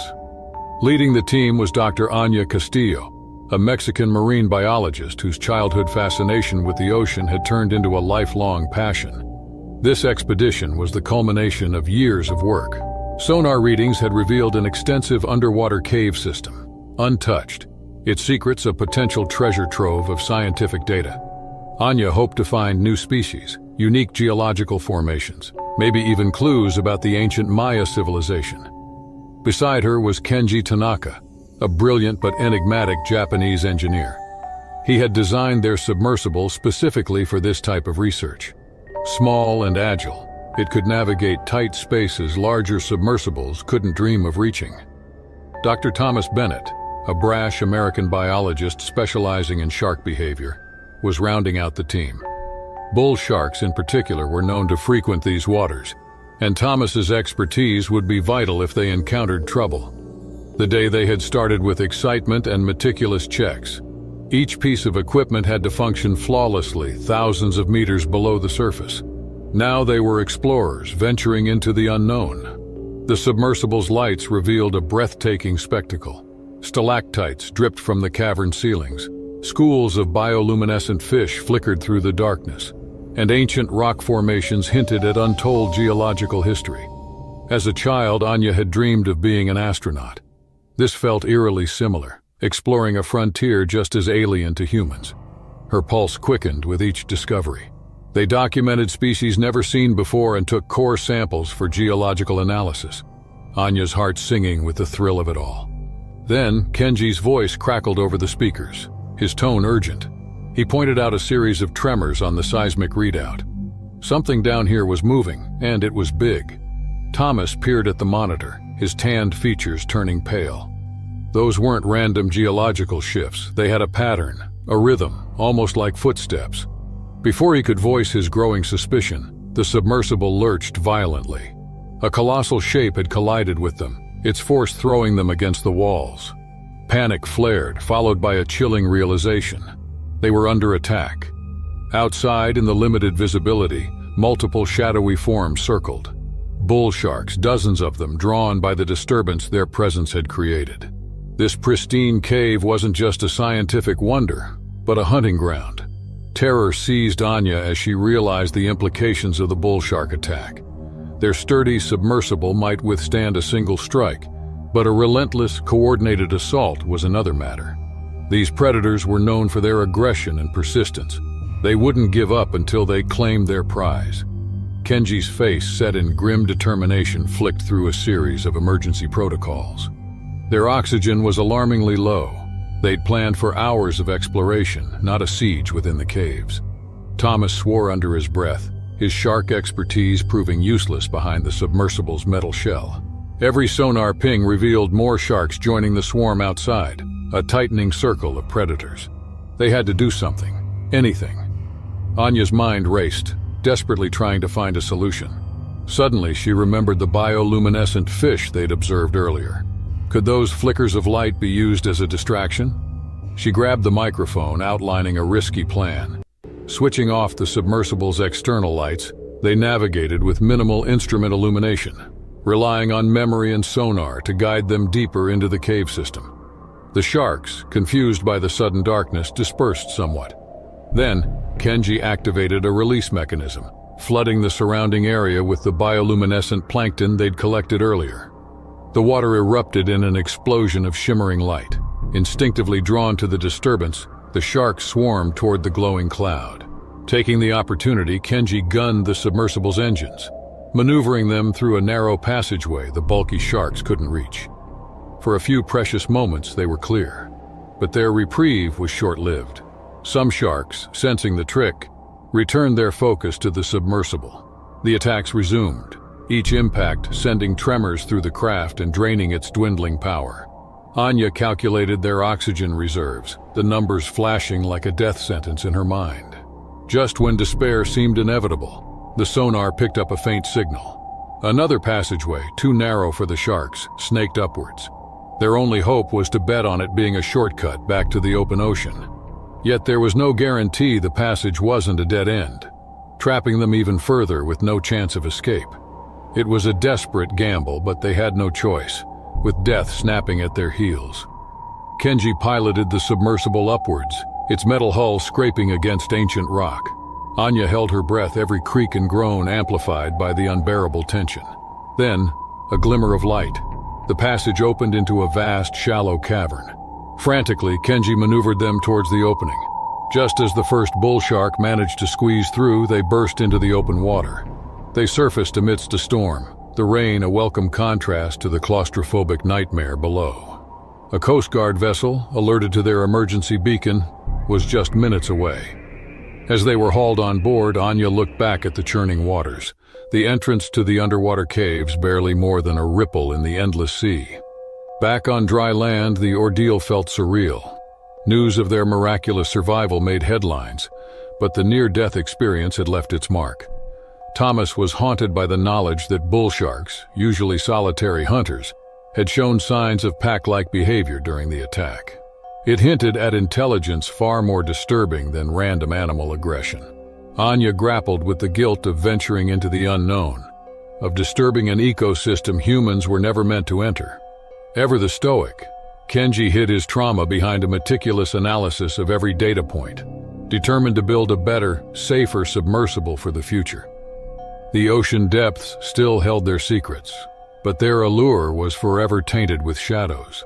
For the survivors, the allure of discovery now came with a heavy dose of respect and just a touch of fear for the raw, unpredictable power of the natural world. The turquoise waters surrounding the Virgin Islands shimmered as the sun peaked midday.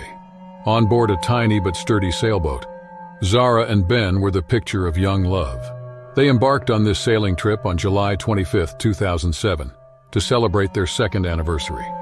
Both avid adventurers planned a week-long exploration of the hidden coves and secluded beaches that dotted the Caribbean archipelago. Zara, a passionate marine conservationist on a break from her studies, was especially eager for glimpses of the vibrant marine life this region was known for. Ben, a photographer with a keen eye and a slightly goofy spirit, was her perfect complement. His love for Zara was as boundless as the ocean they sailed upon. While she possessed a quiet intensity, he brought lightheartedness and laughter to their shared journey. Their days had been filled with swimming in hidden coves, hiking lush island trails, and stargazing on deck, lulled by the rhythm of the waves. It seemed like paradise. Their bond has deepened out here, away from the rush of their city lives. Ben loved watching Zara as she scanned the horizon with excitement, her dark curls whipping in the sea breeze. Zara adored his endless curiosity and his attempts to capture the perfect shot of a dolphin leaping through the waves. Today, they were promised to be just as idyllic, a day trip to a small island further north known for its coral reefs before circling back to their home base that evening. They'd set off early, a picnic basket packed with fresh fruit and sandwiches, laughter filling the air as they charted their route. Zara reveled in the feeling of the wind in the sails, Ben steering with quiet confidence. They'd seen the telltale clouds in the distance, but these Caribbean squalls often blew over as quickly as they appeared. The storm hit with shocking speed. The wind whipped the sea into a churning froth, tearing at the sails.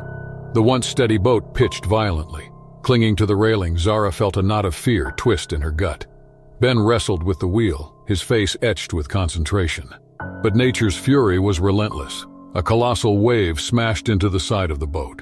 The force of the impact ripped the mast clean off, sending it crashing into the water like a felled tree.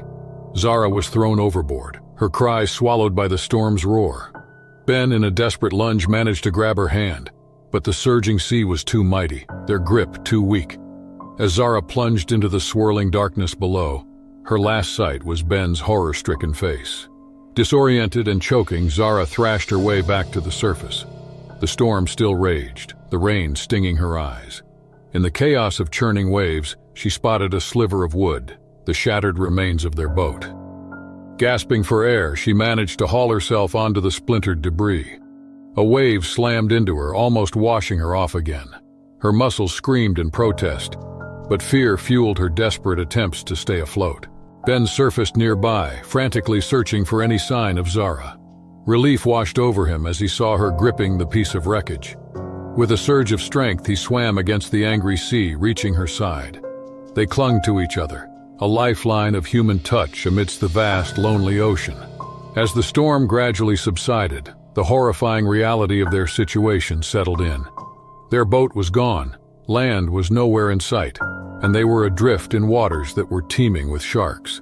Despite her conservationist knowledge, Zara had never confronted the stark power of these predators up close. Now the fear was primal, a gnawing dread chilling her far more than the ocean spray. The afternoon sun beat down mercilessly. Within hours, their throats were parched and their skin burned. A small waterproof container bobbed nearby, the remnants of their picnic supplies. Zara fished it out, revealing a few waterlogged crackers and a bruised apple. They rationed the meager sustenance carefully, knowing it might have to last them days. The night had descended, bringing a fresh wave of terror. They could sense movement in the depths below, shadows circling ominously beneath the wreckage. At first it was subtle bumps and nudges, unsettling but survivable. Then a shark lunged, its teeth tearing into their makeshift raft. They scrambled back as the predator thrashed, tearing off chunks of wood that narrowed their already precarious haven.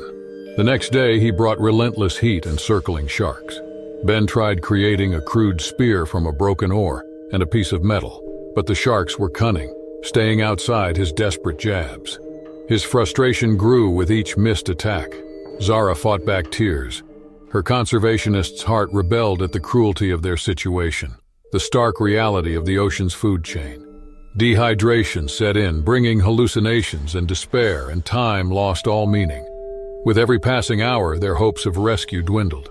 Yet their will to survive, fueled by desperate love for each other, flickered stubbornly. Zara found herself drawing strength from Ben's quiet determination. He, in turn, was inspired by Zara's unwavering belief that they would endure. On the third night, a faint light appeared on the horizon. It was a cargo ship, veered off course, now alerted to the chance of survivors following the storm. It felt like a miracle. They summoned their dwindling energy, waving frantically. But the ship kept its trajectory. Despair threatened to drown them. Then Zara remembered the waterproof flares they kept in the now sunken boat. Dividing their last sips of precious water, she forced herself to dive under the debris, desperately searching the boat's overturned shell. She resurfaced minutes later, clutching the flare canister. Igniting the flare, it sputtered and sparked, spewing scarlet light across the darkening sky. The change in the ship's course was almost immediate. Searchlights swept the water, homing in on the tiny spark of hope. Their ordeal wasn't over, but as rough hands dragged them on board, a wave of relief washed over them. Against all odds, they had survived. They had stared into the abyss of the ocean's indifference, felt the breath of predators, and defied death itself. They would never again look at the sea or each other with the same eyes. It was the summer of 2018 in the small coastal town of Donsol, Philippines. The quaint village was nestled between lush green hills and the shimmering azure waters of the Pacific Ocean. For generations, the locals had coexisted harmoniously with the diverse marine life in the area's rich ecosystem. However, a group of eco-tourists was about to experience a terrifying ordeal that would shatter the tranquil facade of this seaside paradise.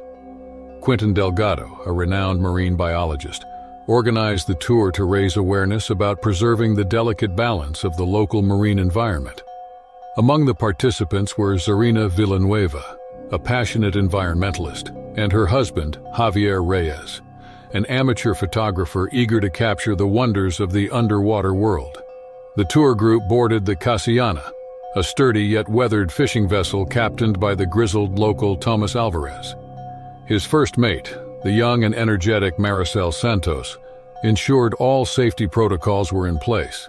The plan was to embark on a diving expedition to observe the magnificent whale sharks that frequented the waters off the coast of Donsol. As the Casiana set sail, the tourists' excited chatter filled the air. Quintin briefed them on the importance of maintaining a respectful distance from the gentle giants, emphasizing that their presence should not disrupt the sharks' natural behavior. With their diving gear in order and anticipation brewing, the group eagerly awaited their first encounter with the majestic creatures. After an hour, Tomas skillfully maneuvered the boat to a spot renowned for whale shark sightings. The crystal-clear waters offered excellent visibility, and the tourists eagerly donned their diving gear. One by one, they slipped beneath the surface, their eyes wide with wonder as they caught their first glimpses of the massive spotted sharks gliding gracefully through the azure expanse. For a while, the experience was nothing short of breathtaking. The whale sharks, seemingly unperturbed by the divers' presence, continued their serene dance through the vibrant coral gardens. Her heart swelling with joy, Zarina gestured excitedly to Javier, who eagerly snapped away with his camera, capturing the majestic creatures in their natural habitat. However, their blissful reverie was shattered when a sudden jarring noise reverberated through the water. The anchored Casiana had drifted dangerously close to a treacherous reef, and the anchor chain had become entangled in the sharp coral formations. Tomas and Maricel, realizing the gravity of the situation, immediately signaled for the divers to resurface. As the group hastily ascended, a sense of unease settled over them. The commotion caused by the struggling vessel had attracted the attention of a different kind of shark, one far more menacing than the gentle whale sharks they had been observing. Quintin's experienced eye immediately recognized the telltale silhouettes of oceanic white-tip sharks, their sleek bodies cutting through the water with predatory grace. These apex predators, known for their aggressive nature, had likely been drawn to the area by the thrashing of the anchor chain and the disturbance it had caused. With the divers safely back on board, Tomas and Maricel worked feverishly to free the anchor, their efforts punctuated by the ominous circling of the white-tip sharks. The tourists huddled together, their hearts pounding as they watched the sharks increasingly agitated by the ongoing disturbance. Zarina clutched Javier's hand, her knuckles turning white with fear. She whispered to Javier, her voice trembling. Quentin, his brow furrowed with concern, addressed the group. He urged them to remain calm. These sharks were highly territorial and had been drawn to the area by the noise and movement. Their best course of action was to stay as still and quiet as possible until they could free the anchor and get the boat moving again. It was easier said than done as the sharks circling grew tighter and more menacing with each passing minute. The tourists could feel the tension in the air, thick enough to cut with a knife. Tomas and Maricel redoubled their efforts, their muscles straining against the stubborn anchor chain. Finally, with a tremendous heave, the anchor broke free, and the Cassiana lurched forward, propelled by the powerful currents. Relief washed over the group as the white-tip sharks fell behind, their interest waning as the disturbance subsided. However, their respite was short-lived. The propeller churned the waters as the Cassiana gained speed, kicking up a heated trail of bubbles and vibrations. To the sharks, this new disturbance was an irresistible lure, and they gave chase, their sleek bodies cutting through the water with terrifying speed. The tourists watched in horror as the first white-tip shark closed in, its mighty jaws snapping mere feet away from the stern of the boat. Maricel uttered a terrified shriek, her hands flying to her mouth in shock. Quentin, his mind racing, turned to Thomas. He urged Thomas that they needed to cut the engine and let the current carry them away from the sharks. The vibrations and noise only attracted them further. Tomas nodded grimly, his weathered face etched with concern. He killed the engine, and the Cassiana drifted silently. The only sound, the gentle lapping of waves against the hull. For a moment it seemed as though the plan had worked. The sharks fell back, their interest seemingly waning. But then, one particularly bold white-tip surged forward, its mighty jaws clamping down on the wooden gunwale, splintering the wood with a sickening crunch. The tourists recoiled in terror, their screams piercing the air. Javier, his camera forgotten, clutched Zarina protectively to his chest, his eyes wide with fear. Quentin, his heart pounding, knew they had to act quickly. They needed a diversion to draw the sharks away from the boat. Without hesitation, the grizzled captain grabbed the bucket of fish guts and began tossing handfuls into the water, creating a trail that led away from the boat.